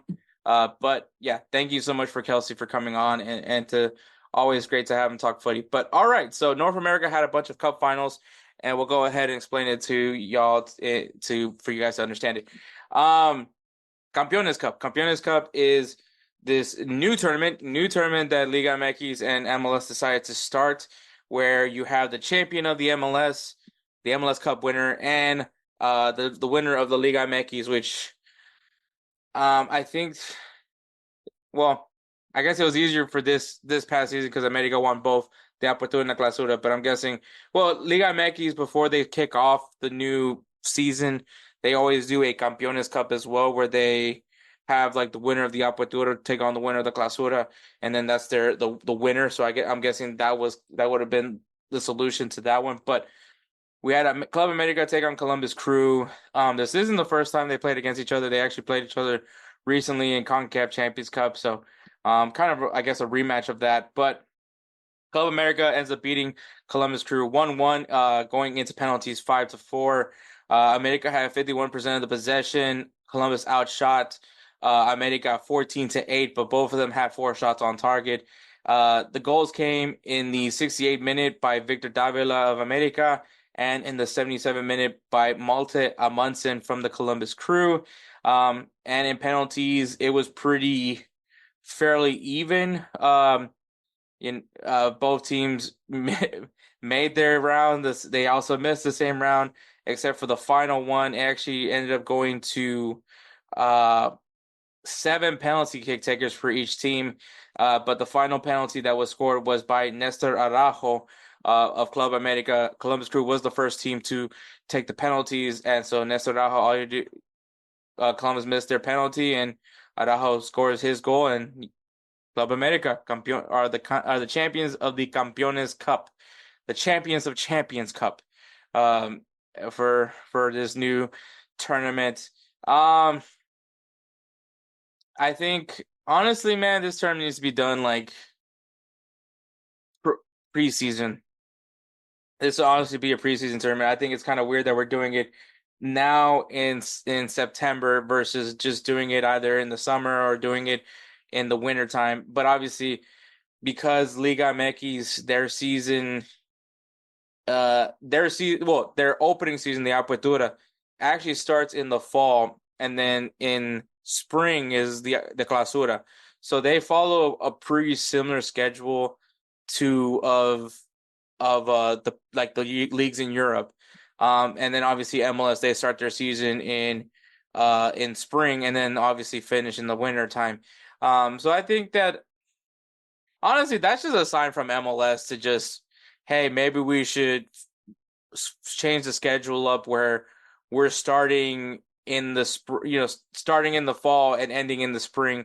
I think that logic tells you that should probably be the way to do it, but especially if you're trying to do more and more things with Liga MX, because Liga MX, that's the format that they're doing. So I think there is going to be a time where MLS needs to sit down and just say, hey, we need to switch our season up. Let's start in the fall, and then let's end it in the spring. So that way we can make this relationship with Liga MX a little bit easier.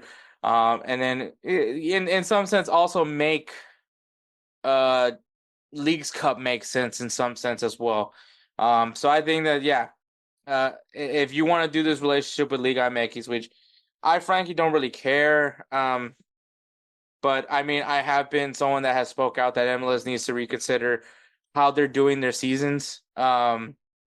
And I've actually mentioned matching Liga MX in some sense. So this goes right up my alley into what I feel like this Campeones Cup would be a cool kickoff towards the Liga MX and the MLS season. So I think, and then obviously both teams are in, I mean, yeah, they're both in season right now. So, but obviously Columbus Crew is kind of near the tail end of their season, whereas America, I guess you can say, also kind of near the tail end of their season, because obviously the Apertura wraps up in the wintertime as well. So we'll see. But I thought this final was really entertaining. Columbus Crew, I think, showing what they're capable of to be able to compete with Liga MX, I think is obviously they lost, but it did go to distance, it did go to penalties. So I think that's a lot of positive if you're hoping that one day MLS can dethrone Liga MX. Though some may say already that MLS has done it before already, but like I said, when we start seeing these like cup finals, we need to for it to be validated, MLS needs to start winning some of these cup finals, especially when you're going up against like the historic teams, Tigres, the America, those kind of teams. When you can do it against those teams, I think it validates it a little bit more. So we'll see what happens from there. But all right, the Canadian Championship, we have the Vancouver Whitecaps beating Toronto FC 0-0, going to penalties as well, winning in 4-2 in penalties. Toronto had 66% of the possession, which very much makes a lot of sense because Vancouver is very much a counterattack team. So possession isn't the end all be all stat to tell if a team is dominant or not. But Toronto also outshot Vancouver 15-7 and also outshot them on target 7-2. Which once again, if you're a counterattack, if you have majority of the possession, you're gonna have more shots taken, and even probably more. The fact that they also had just as many shots on target as Vancouver had shots in total should tell you about the impact of having the possession. But once again, nothing came from it because both of them ended up going to penalties, and I think that that's exactly what Vancouver was going for. I think they were going to defend, maybe get a breakaway and score one off of that, or hoping that they can defend well enough to get to penalties, and that's where they'll make their leave their mark. And that's exactly what it was, because Vancouver, I mean, the first round, both players scored their goals. Second round, both missed, but after that, Vancouver didn't miss a single shot. Toronto misses the next one. And obviously at that point, when it came to that fifth penalty taker, which was Bjorn Ing Udvik, he scored the winner. Once he scored that one, there was no need for Toronto to even take another penalty. It was over. The Vancouver Whitecaps win the Canadian Championship, securing a spot in the Triple C CONCACAF Champions Cup. So what a statement for Vancouver. This was a huge win for them to go up against Toronto, arguably the bigger team in Canada, especially when you think of like the names that are out of Toronto. But still a big win for them, and they have at least a spot in the Triple C, and we'll see what they do with that.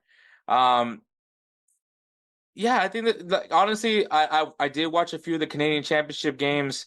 It's a really interesting tournament. I think if anybody wants to learn a little bit about the football in Canada, go check out that league. It's a really good league. So I think it's an interesting league. If you ever get a chance to watch any of their matches, I say watch it. You'll be surprised at like some of the quality that league provides. But all right, the final cup, US Open Cup, LAFC beat Sporting Kansas City 3-1. LAFC had 52% of the possession. LAFC outshot Sporting Kansas City 19-14. Also had more shots on target, 8-5 of Sporting Kansas City. The goals came from in the 53rd minute mark by Olivier Giroud from LAFC. Then Eric Tommy from Sporting Kansas City responds in the 60th minute. And then at that point in extra time, Omar Campos of LAFC scored in the 102nd minute, and journeyman legend of MLS Kai Kamara scores on the 109th minute to secure the US Open Cup for LAFC. Which Kai Kamara did have some strong words about MLS needing to put more of an emphasis on US Open Cup. Like I said plenty of times, me and Jose talking about it last week. It's just the coverage isn't great on this tournament. I think the tournament can be done a lot better as far as putting an emphasis on this tournament. But the league just needs to care. MLS just needs to care, and U.S. Soccer as well, the Lamar Hunt family as well, need to sell this tournament better. Find a place to get the coverage for it, like whether it's Fox Sports, whether it's ESPN Plus, whether it's CBS Sports, beIN Sports. I don't care. Find someone that's going to cover this game where everybody knows this is where the U.S. Open Cup is going to be watched at. Like, this is where I can watch the U.S. Open Cup game. This isn't where I have to jump through hoops to figure out if it's on YouTube or it's on USsoccer.com or it's on CBS Sports for some odd reason, or Apple TV. Find someone that's going to have no problem taking the potential loss or gain from having the U.S. Open Cup and have it there so the fans know this is where I can watch it and have better promotion and coverage of it. So yes, I do agree. Like I said it, in hindsight, we should treat this like the FA Cup, but we don't. We treat it like the Carabao Cup. And I think that is a big flaw that comes to it. If MLS doesn't have enough energy for US Open Cup, the fans aren't going to either. So we need better coverage of this tournament. We need better marketing for this tournament.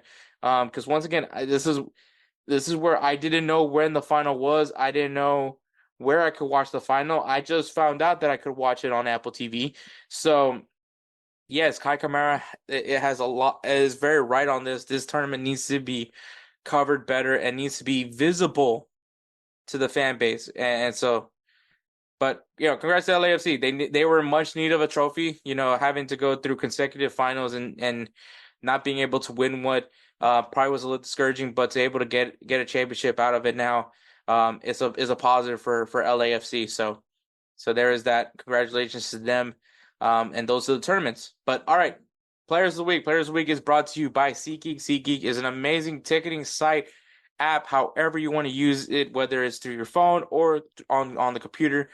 It is an amazing site to get your tickets for live events, sports, concerts, theater, comedy shows. They'll have it. I like using SeatGeek. It is very easy to go through, and it has a very simple grading system using colors. If it's red, that means it's a terrible deal. Go find something else. If it's green, that means these are great seats for the right price. Go ahead and buy them. So if you guys like the simplicity of SeatGeek and you guys want a little bit more sweetening things up for you, well, if you use the code BellyUpSports for your first purchase, it'll save you $20 off. So once again, use that code BellyUpSports and it'll save $20 off your first purchase at SeatGeek.com. SeatGeek, life's an event. We have the tickets. All right. Edwards Player of the Week is Theo Hernandez, who scores a goal and assist in AC Milan's 3-0 victory against Lecce. Solid performance for AC Milan. Obviously now able to get results, gain some confidence from that Milan derby. But yes, solid performance from Theo Hernandez. And my Player of the Week is Gabriel Martinelli. Yes, my adopted son, Gabriel Martinelli. A lot of people have been critical of him, but he scored a goal and assist in Arsenal's 4-2 win against Leicester City. Very tough matchup. So at least for that week. But we'll see if they can build off it. Hopefully Martinelli can build off of that. But yes, congratulations to Theo Hernandez and Gabriel Martinelli for being our Players of the Week. Make sure you guys also, once again, go to SeatGeek.com. Use that code BellyUpSports. Save yourself $20 off your first purchase at SeatGeek.com. All right, guys, games to watch this weekend. We have some MLS action. We got FC Cincinnati taking on Orlando City. We got the Vancouver Whitecaps taking on Minnesota United. And Colorado Rapids versus Seattle Sounders. Playoff positioning is dire right now in the final matches of the season.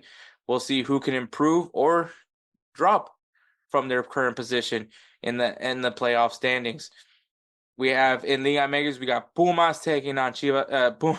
We have Toluca taking on Pumas and Chivas de Guadalajara taking on Atlas. The El Clásico, I don't know what it's necessarily called, but it is two teams that are from Guadalajara. So it's a very juicy rivalry there. Both of them doing fairly well right now in Liga MX. In Liga 1, we got Stade Rennes versus AS Monaco and Lyon versus Nantes. Both teams trying to get into form this season. In the Bundesliga, we got Union Berlin taking on Borussia Dortmund and Eintracht Frankfurt taking on Bayern Munich, who came off of a huge draw against Bayer Leverkusen. Can they continue that form going up against a team like in Eintracht Frankfurt that only has one loss and 4 victories? Same with Bayern Munich. They have 4 wins and 1 draw. Can we see Bayern Munich add another loss to Eintracht Frankfurt, or can Eintracht Frankfurt give Bayern Munich their first loss of the season? We'll see what happens. In the Serie A, we got Inter Milan taking on Torino. Inter Milan coming off of that loss to AC Milan. And, of course, Torino, who has had a pretty good start to their season so far. We'll see how that game goes. And Lazio and Empoli, 2 teams that are doing fairly well in the Serie A as well. In La Liga, we got Real Madrid taking on Villarreal. We'll see how they respond to that draw against Atletico Madrid, taking on a good team in La Liga and Villarreal. And we have the rivalry in Sevilla. We got Sevilla versus Real Betis, two teams that are both from Sevilla. We'll see how that matchup pans out. It's a really good matchup. I highly recommend it. It's a really, really good one. Two strong fan bases, two loyal fan bases in Liga and in La Liga. I keep saying Liga MX. All right, the Premier League. We got Manchester City taking on Fulham. Fulham has looked pretty good this year. Man City, I believe they took a loss recently. I could be wrong. I think I'm just being hopeful at this point. No, they drew against Newcastle. That's what happened to them. But yeah, they drew to Newcastle. So can they respond against Fulham? And we got Aston Villa, who's looking pretty good once again this year, taking on Manchester United, who coming off of a loss at Tottenham. Definitely need to get some form at some point. So, like I said, these are not all the matches that are being played this weekend. But if you guys want a good beginner's guide, here it is. I highly recommend it. Go ahead, check out some of these games. You're definitely gonna enjoy them. I'm telling you. But we're gonna go ahead and take one more break, and then we'll wrap this show up with 3 Up, 3 Down with Kelcey coin the Premier League kits, and end this show in a pretty little bow. Righteous Felon Craft Jerky is the official jerky of BellyUpSports. For over a decade, Righteous Felon Craft Jerky has led the American meat snack revolution by concocting delicious, adventurous, U.S.-sourced jerky recipes for uncompromising carnivores across the country. With 15 different flavors to choose from, Righteous Felon has all jerky lovers covered, and by using promo code BELLYUP, you will get 15% off your purchase at RighteousFelon.com. Do your taste buds a favor today and rip into a bag of Righteous Felon jerky. All right, guys. Kelcey's back for one of our favorite segments on Insert Name FC. 3 Up, 3 Down, and it is the kits. This is the final one for the season because we already did Ligue 1, we did the Bundesliga, we did Serie A. Kelcey was there. Kelcey did that one. We did La Liga, and now we're doing the English Premier League, the last one. And a lot of traditions when it comes to these kids. I mean, kids in general, when it comes to soccer, there's a lot of tradition behind it. But when you think of the Premier League, it definitely has a lot of tradition to it. But, all right, the way we're going to do it is me and Kelcey will take turns doing we'll start with the downs. We'll go work our way up from 3 all the way to the worst kit. And, we'll see how that goes. So, Kelcey, what is your third worst kit for this year? Third worst kit. It's one that I just didn't like, man. It didn't vibe with me at all when I saw the picture of it first. That's Southampton's third kit. The pink, yellow, white. It's too much. There's weird designs on the collar. I can't do it. I don't mind pink jerseys. I'll be very clear about that. But this is just pink with like a bright yellow as well and white. It just doesn't. My eyes hurt looking at it. I don't like it at all. That's my third worst kit. Yeah, man. I think what it is it's just too much is going on. Also, I didn't realize they switched to Puma. But yeah, I think it's just there's that the yellow is just so not good. If it was white, if the yellow was white, I'm fine with it. That was what I was thinking right now when you said that. If it was white, if it was a whited out badge and Puma logo, maybe even white out the sponsor logo, this would have been a lot better. Yeah, I'd been cool with that. Yeah. All right. So my number 3, my third worst kit is Brighton's away. It's a referee jersey. Mm-hmm. Yeah, that's bad. I honestly, when I saw that, I was like, that's rough. They always have yellow kits too, but like this yellow kit specifically with the black piping, Like this is your old school referee jersey. Like this is. I've seen Howard Webb in this exact jersey without the badge. It had a Man United badge instead. I was waiting for that. Yeah, it's like it's already pissing me off because of the fact that it reminds me of the referee, and maybe don't go with stripes. But then if you take the stripes out, it looks like a Wolves jersey. So yeah, there's no real winning on this one. But maybe do blue stripes if you're gonna do it. Blue and white stripes. Keep with the Brighton. that would have been kind of cool. Or no, white. No, white would have not looked good. But no, yeah. like a power stripe, like a solid blue with piping of white, and then the yellow. Yeah, bold. man, that would have been so much better. Puma or Nike in this case. Give me a call. Yeah, and then I'll help you with next year's jersey models. Once again, the Nike temp. This one isn't one of those where the Nike template is like clear and obviously bad, but yeah, Nike, just what you guys are doing, man. Yeah, stop with the templates. Don't need a template for every team. All right, this isn't the MLS. Yeah, what's your number 2? Number 2, and this one's probably going to start being where I get in trouble. But yeah, again, this one just I don't vibe with. This is more down to the way the colors mesh together. Newcastle's third kit. It feels like so I've seen the kit on person too. Like I've seen people actually wearing this kit, and it looks like something you would have seen from a rugby team circa 1994. It's kind of gross. It looks like an Australian rugby team, but if their colors got dyed wrong, instead of green and yellow, it's like aqua seafoam green and yellow. I'm not a fan of the colors and the way they mesh. And it also looks like it's the alternate logo. I think the alternate logo just throws me off on that. I don't like the alternate logo in this one. Wait, with is that the New Age? The third or the away kit? The New Age NFC one. Oh, you don't like the third? You don't like Newcastle's third? Right. Yeah, Newcastle's third is rough to me. Just the colors. The colors just don't match. Don't work for me at all. It's that new badge with the color scheme. Mm-hmm. If it's the old badge and it's color matched to everything, it's not as bad. But I've seen this one wasn't as bad on me until I saw fans wearing this kit, and I was like, no, that looks awful, man. It looks like the grossest Walmart brand training kit you can get for a team. Like, you remember the for the Astros, they have all those joke memorabilia jerseys at Walmart that are just god awful. Oh yeah, that's what this feels like. And this is a kit they're wearing on the field. I'm like, no, guys, we can do better. Yeah. Okay. All right. I see what you mean. But all right. My second down is Leicester's away. And it looks like you were drawing something and then you didn't like it, so you erased it. And then I just don't like that color. The puke, like yellow and pink.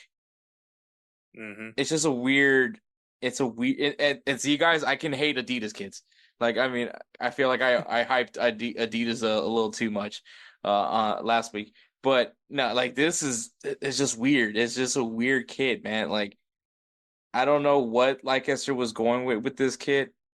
But I mean, like everything else, I like their home jersey and I like their third kit. I think their third kit's clean. Once again, white kid bias here. But yeah, like this kid was just like, I don't know what it is. It just feels off. It feels like this wasn't completed. It literally looks like they went with I have an all black kit, and somebody's like, let's not do black, and then somebody kicked a bucket of bleach over on it. Yeah. This is what this looks like. This is the bleached. You remember when that was a big trend, having bleached shirts? This is what this reminds me of. It's like a 90s, early 2000s. Why does everything remind me of the late 90s, early 2000s styling with that bleached styling? That's what this is. I saw that and I was immediately like, no, I'm good. It's not that bad. There's worse ones out there. But yeah, for me, I understand why you picked it in your bottom 3. Yeah. Yeah, so that's my number 2. All right, Kelcey, what's your worst kit? Worst kit, they used them during the American tour. It's City's away kits. I can't do it, man. It's too much Technicolor. That it's too bright.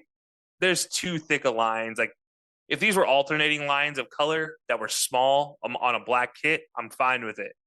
But having solid black lines and then solid neon green lines with piping of neon blue. No, we're not. And what sucks is the rest of Man City's jerseys are always nice, but this one this is a jersey design done on some kind of color creator using a base template for $20 you want to use to stand out in Sunday League. Yeah, this is one of those kits where like even if you were to like white out the badge, like it wouldn't help it, or try to color match the badge, it wouldn't help. It's just not there's not like a lot of redeeming qualities on it. I mean, I don't know. Man City always tries to like, especially I know they usually have some sort of neon greenish sort of kit. But yeah, this one's kind of a bit off. Because last season they had like the hoops, right? I think they had like they had a hoops version, which is basically which actually looked pretty good because it was smaller pinstripe type piping. Not I'm gonna make this bar like Barcelona's old 5 bars type of thing. Yeah. So yeah, I can see the miss on this one. Yeah. Which is once again, I will say I think Man City went 2-2 this year with their kits because their 4th kit that they dropped I'm not feeling that one. You don't like the peachy clean to the baby blue and eggshell? It reminds me of a pill that just has a lot of drool on it. It reminds me of somebody had a baby and they didn't know what gender it was, so they just put all 3 colors. They put the neutral color, the boy color, and the girl color all in the same room. Oh man, that would be that's pretty spot on. But yeah, so that's a pretty bad kit. I do agree with that one. My number 1 is Everton. Everton's away kit. It is. I don't know what that badge is supposed to be. It's the clock tower. Oh, okay. Well, I mean, I'm not from. They took their badge and they just pulled the clock tower out, and that's what the thing is. Yeah. But aside from that, like people that aren't gonna know that are just gonna look at this. I don't know what club this is, and then it's just a charcoal with yellow. It's very plain. And Castore, I gave Castore a lot of love this year, but this one was not it. And this is the only one that I don't like from Everton. I actually like the home kit, and I like the third kit. Once again, white kit bias. But yeah, I like the third kit for Everton. But yeah, this one was just, to me, was just ugh. And that has to say a lot because Leicester City's kit is pretty bad. For me to not like this more than that, should tell you a lot. But I think it's just because this was boring. At least Leicester went for it. Whatever it was, I don't know, but they went for it. Yeah, I don't have a problem with a lot of slate gray with neon accent colors like jerseys, but this does look like a practice squad kit. And as we talked about with a lot of last year's Puma kits, that just doesn't vibe. Like we can do better, guys. And obviously Castore this year has done a really good across the board. This is one that I'm like, eh. And I think it's just Everton's template. Whatever they use for Everton's template is just not meant for basic designs like this. Like it's meant for like blue and white and something, but it's not meant to have some kind of like bright color with it, is what it feels like. Yeah, man, it gets weird. And then also like, because I mean, if we want to talk about like the worst kits of all time, it's still Puma's weird name.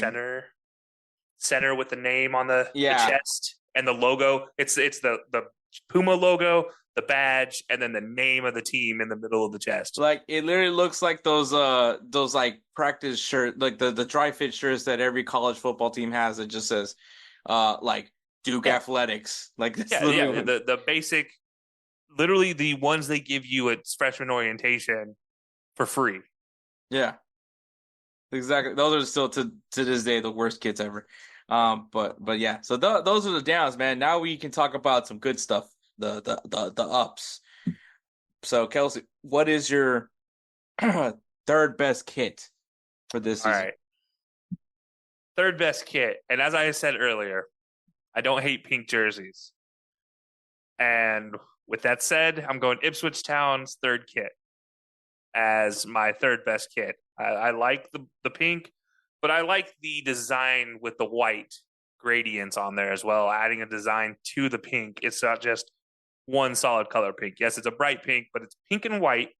They color match the badge, color match the Umbro logo. Everything's very efficient and clean in this. I'm okay with this. They better not screw it up with the shorts and socks. Just make white shorts, white socks, call it swell. But otherwise, I really like this kit and just the simplicity of it, using a bright color like pink with white, as I talked about earlier. That's all that Southampton would have had to do with their kit to get a better grade. And so you see here, Ipswich Town. I really just like it because it's different. There's not a lot of pink-filled kits that are used in football today. Yeah, and I think this is one of those where you see what happens when you go for it, and I think they did it well. I didn't pick this kit. It was one that I was thinking about though for my top 3, but I like the kit. It's definitely, and once again for Ipswich Town, obviously this is a very big year for them, being that they're back in the Premier League. So I'm sure that all 3 of these, they're all. What by the way, Umbro did a really good job with all their kits. I think that Umbro did a fantastic job. Their away kit was an honorable mention for me. Huh? Their maroon away kit was definitely honorable mention. Oh, okay, yeah, I can see that. But I mean, with the third, if you had to pick between the away and the third, the third just pops. Yep. And so I agree to that one. My up is Newcastle's third kit.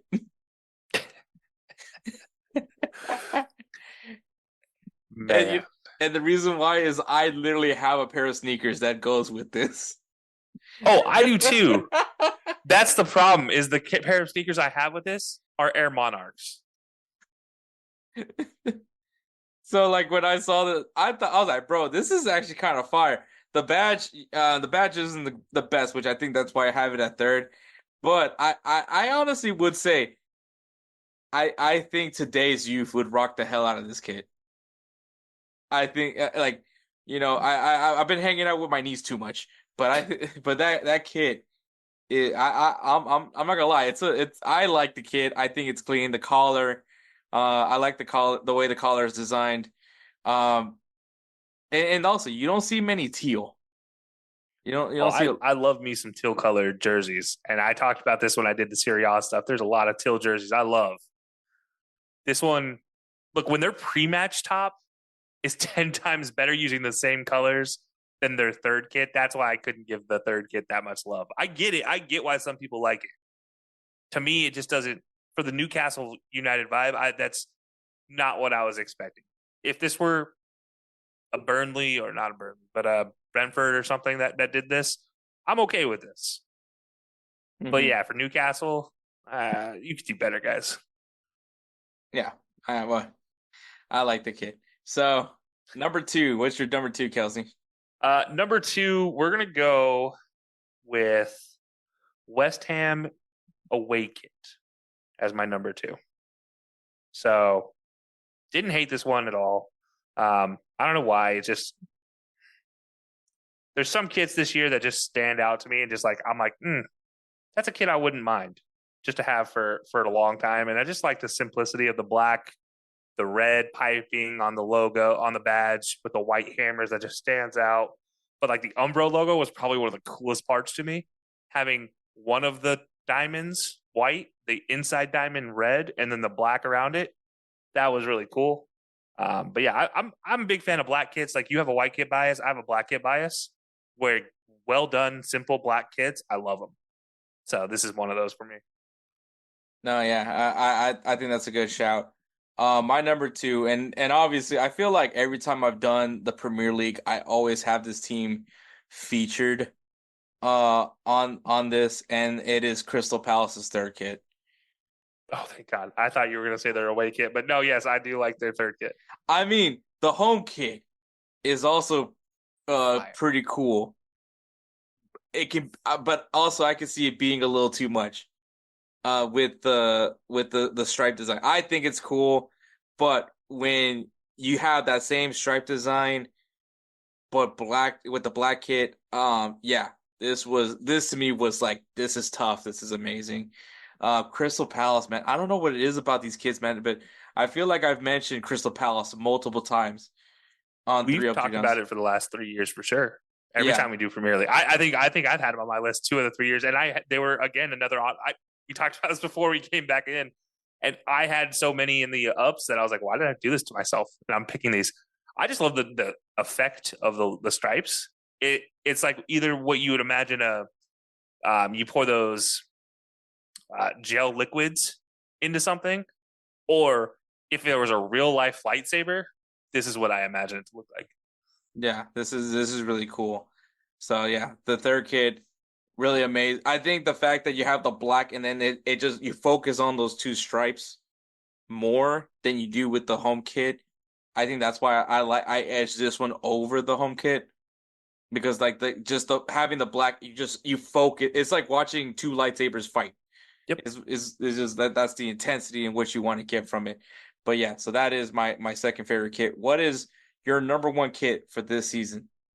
So number 1 was a tough decision, but I kind of went with a more classic design.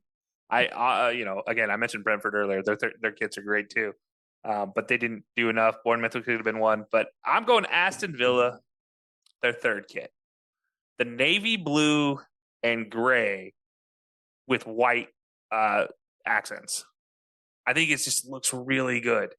I like the simple navy blue design with the white cross stripes. I like the badge being color matched. I'll say it again. Color match your badges, guys. It's not that hard anymore. And it's just simple. It's effective. Got an extra little black gray piping in there. Man, I like them. I don't know why I like these type of jerseys, but is it impressive that the gray actually pops? Yeah, it is. And it is. It's like the Batano, the logo, the sponsor logo. It stands out. It's interesting. I don't know why. Like, again, this is one of those ones that just sticks with me. When I was scrolling through lists, it's like, man, that's cool. Oh, maybe I'll come back to it. And then it's just like, you know what? I saw all the jerseys. I'm going back to Aston. Yeah, that's a good shout. My number 1, and even despite the sponsor, I still, for some odd reason, I fell in love with this one. And I think it's probably for 90s reasons, is Bournemouth's away kit. Oh, yep.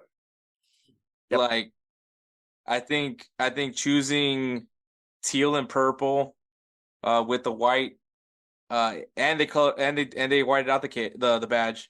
And also, once again, Umbro doing that purple on the outside diamond, teal on the inside diamond. Yeah, Umbro did really good for the Premier League this year, man. I mean, obviously they need to, but maybe they're trying to get back the English national team. But well, I mean, they are a Nike brand, so they already technically own it. Well, they get the rights back to it. But yeah, man. BJ88. That's kind of a funny. Like, I'll just get a good chuckle out of that. But Bournemouth, like, hey, man, Michael B. Jordan. That is that the reference? Yeah, I think so. But yeah, Michael B. Jordan, man. Also, he joined the Bournemouth ownership group, by the way. So I don't know if anybody knew that, but yeah, these kits are amazing. You know what it makes me think of is that weird design that they had on cups in the 90s. I feel like we talked about this last year with a Bournemouth kit too. I think they did this last year as well on one of their kits. So yeah, I don't know why I love this kit. And didn't pick Real Madrid, didn't pick an Arsenal kit because, like, for those that are probably wondering how come I didn't pick Arsenal, the kits weren't great. The best one to me is still the Sully kit, and I know maybe that's not what it is, but obviously it's the blue and pink and yeah, I love that one. That's the one I'm definitely gonna get. But the Arsenal red kit, like it's nice. It's not. It didn't wow me as much. And then I'm not particularly a fan of the black kit. I know the at least the reasoning behind it. But yeah, it's just you could have done better. I think they like Adidas went too hard on their template on those. Yeah. Like Adidas went back to that same wave template they had. It was similar wave. I shouldn't say the same, but the similar wave template that they had back in like 2009, 2010, where up the sides is that weird wavy pattern. And so they went with very similar designs in the Arsenal kit that they had back then. And I personally don't like it. Like Liverpool was Adidas at the time, and they had that weird red wavy stripe up the side, and I didn't like that. So I get why you didn't pick them. I will say I'm surprised you didn't pick Bournemouth's third kit. Shout out to them for that third kit. I was conflicting with those two, but I just love the purple and teal. Yeah, I love that design. Like I always think of the hospital cups. Yeah, there we go. Hospital cups. That's what I was thinking of. Yep. But yeah, man, 3 up, 3 down, man. Yeah, if you guys want to let us know what your favorite kits are this year, then go ahead and drop it. But yeah, man, that is 3 up, 3 down. Kelcey, great to have you back on the podcast, man. Always great to talk with you, footy. What's going on with High Low Sports, and let us know what's new there, and also anything that's big going on for BellyUpSports. Oh man, so much happening. Obviously, it is American football season, so BellyUpSports is rocking with the American football coverage all over the place. Interesting enough, with High Low Sports, we just got a chance to beta test a new fantasy football AI assistant. It's called Rotobot.ai. So we've had a segment every week. So if you guys check out our live show every Wednesday, 8 p.m. Eastern time, our last segment, we do Crunch Time with Rotobot AI, where we talk to Rotobot about starting sits for the week. And we compare it to DJ and I's choice. And it's in beta, so we're still working through the kinks with them. But, honestly, it's a lot of fun to kind of compare and contrast and to see the reasoning it gives for picking different players. So we enjoy that partnership with Rotobot and their team and what it's been able to do for us so far. But yeah, a lot of good things happening coming up this year as we get closer to, Christmas time. We end up with a lot of holiday shows. I know there's a bunch of Halloween episodes people are planning already. I know if anybody watches the Corner Booth, so Hector, when you go on there, they're going to have a special Halloween episode around Belly Up. So a lot of good things happening. More to come that we're just working on finalizing beforehand. But can't wait, man. All right, man. So, Kelcey, thank you so much for coming on. We're going to go ahead and wrap this show up in a pretty little bow for you guys. All right, guys. Thank you so much to Kelcey Corn for coming on this episode. Check him out, High Low Sports, everything High Low Sports, man. The guy does a lot of work for not only for his podcast, High Low Sports, but he also does a lot of work with Belly Up. So go ahead and check out Belly Up Sports as well at BellyUpSports.com, where you'll see a lot of articles being written. That's also where you can see all the great podcasts that are available, just like High Low Sports, the Corner Booth Pod, 1420 Podcast, Time to BS. So much more great content over there at Belly Up Sports. Obviously, check us out, insert name FC at BellyUpSports.com. Follow them on Instagram and the X at BellyUpMedia and at BellyUpSports. Like I said, lots of great content over there. Go ahead and check it out. Also, shout out to GolzTV. Like I said, you can find the video versions of these episodes on GolzTV. Also, the audio podcast on GolzTV. So go ahead and check them out. Follow them on Instagram at golz.tv. Once again, on Instagram at golz.tv. And on the X at golz_TV. Once again, golz_TV. And of course, shout out to Roosevelt Spencer, who was at the Houston Dynamo Seattle Sounders game. It was a 1-0 win for Seattle. Take it with a grain of salt. But Spencer was there. He went to go experience the football culture there in Seattle. He enjoyed it very thoroughly. So if you guys love our beats and the intros for this podcast, well, it's all because of Roosevelt Spencer. So if you guys need some beat work done, man, go ahead and check him out on Instagram at ThatGuyDope. Once again, at ThatGuyDope. He makes great beats. He'll take great care of you, whether you're trying to get into podcasting, a YouTube channel, or you just trying to get into the music business. Spencer has the beats for you. He's going to take great care of you like he always does with us. I promise you that. But yes, guys, that is episode 189. Thank you so much for listening. Catch us next week for episode 190. Take care, guys.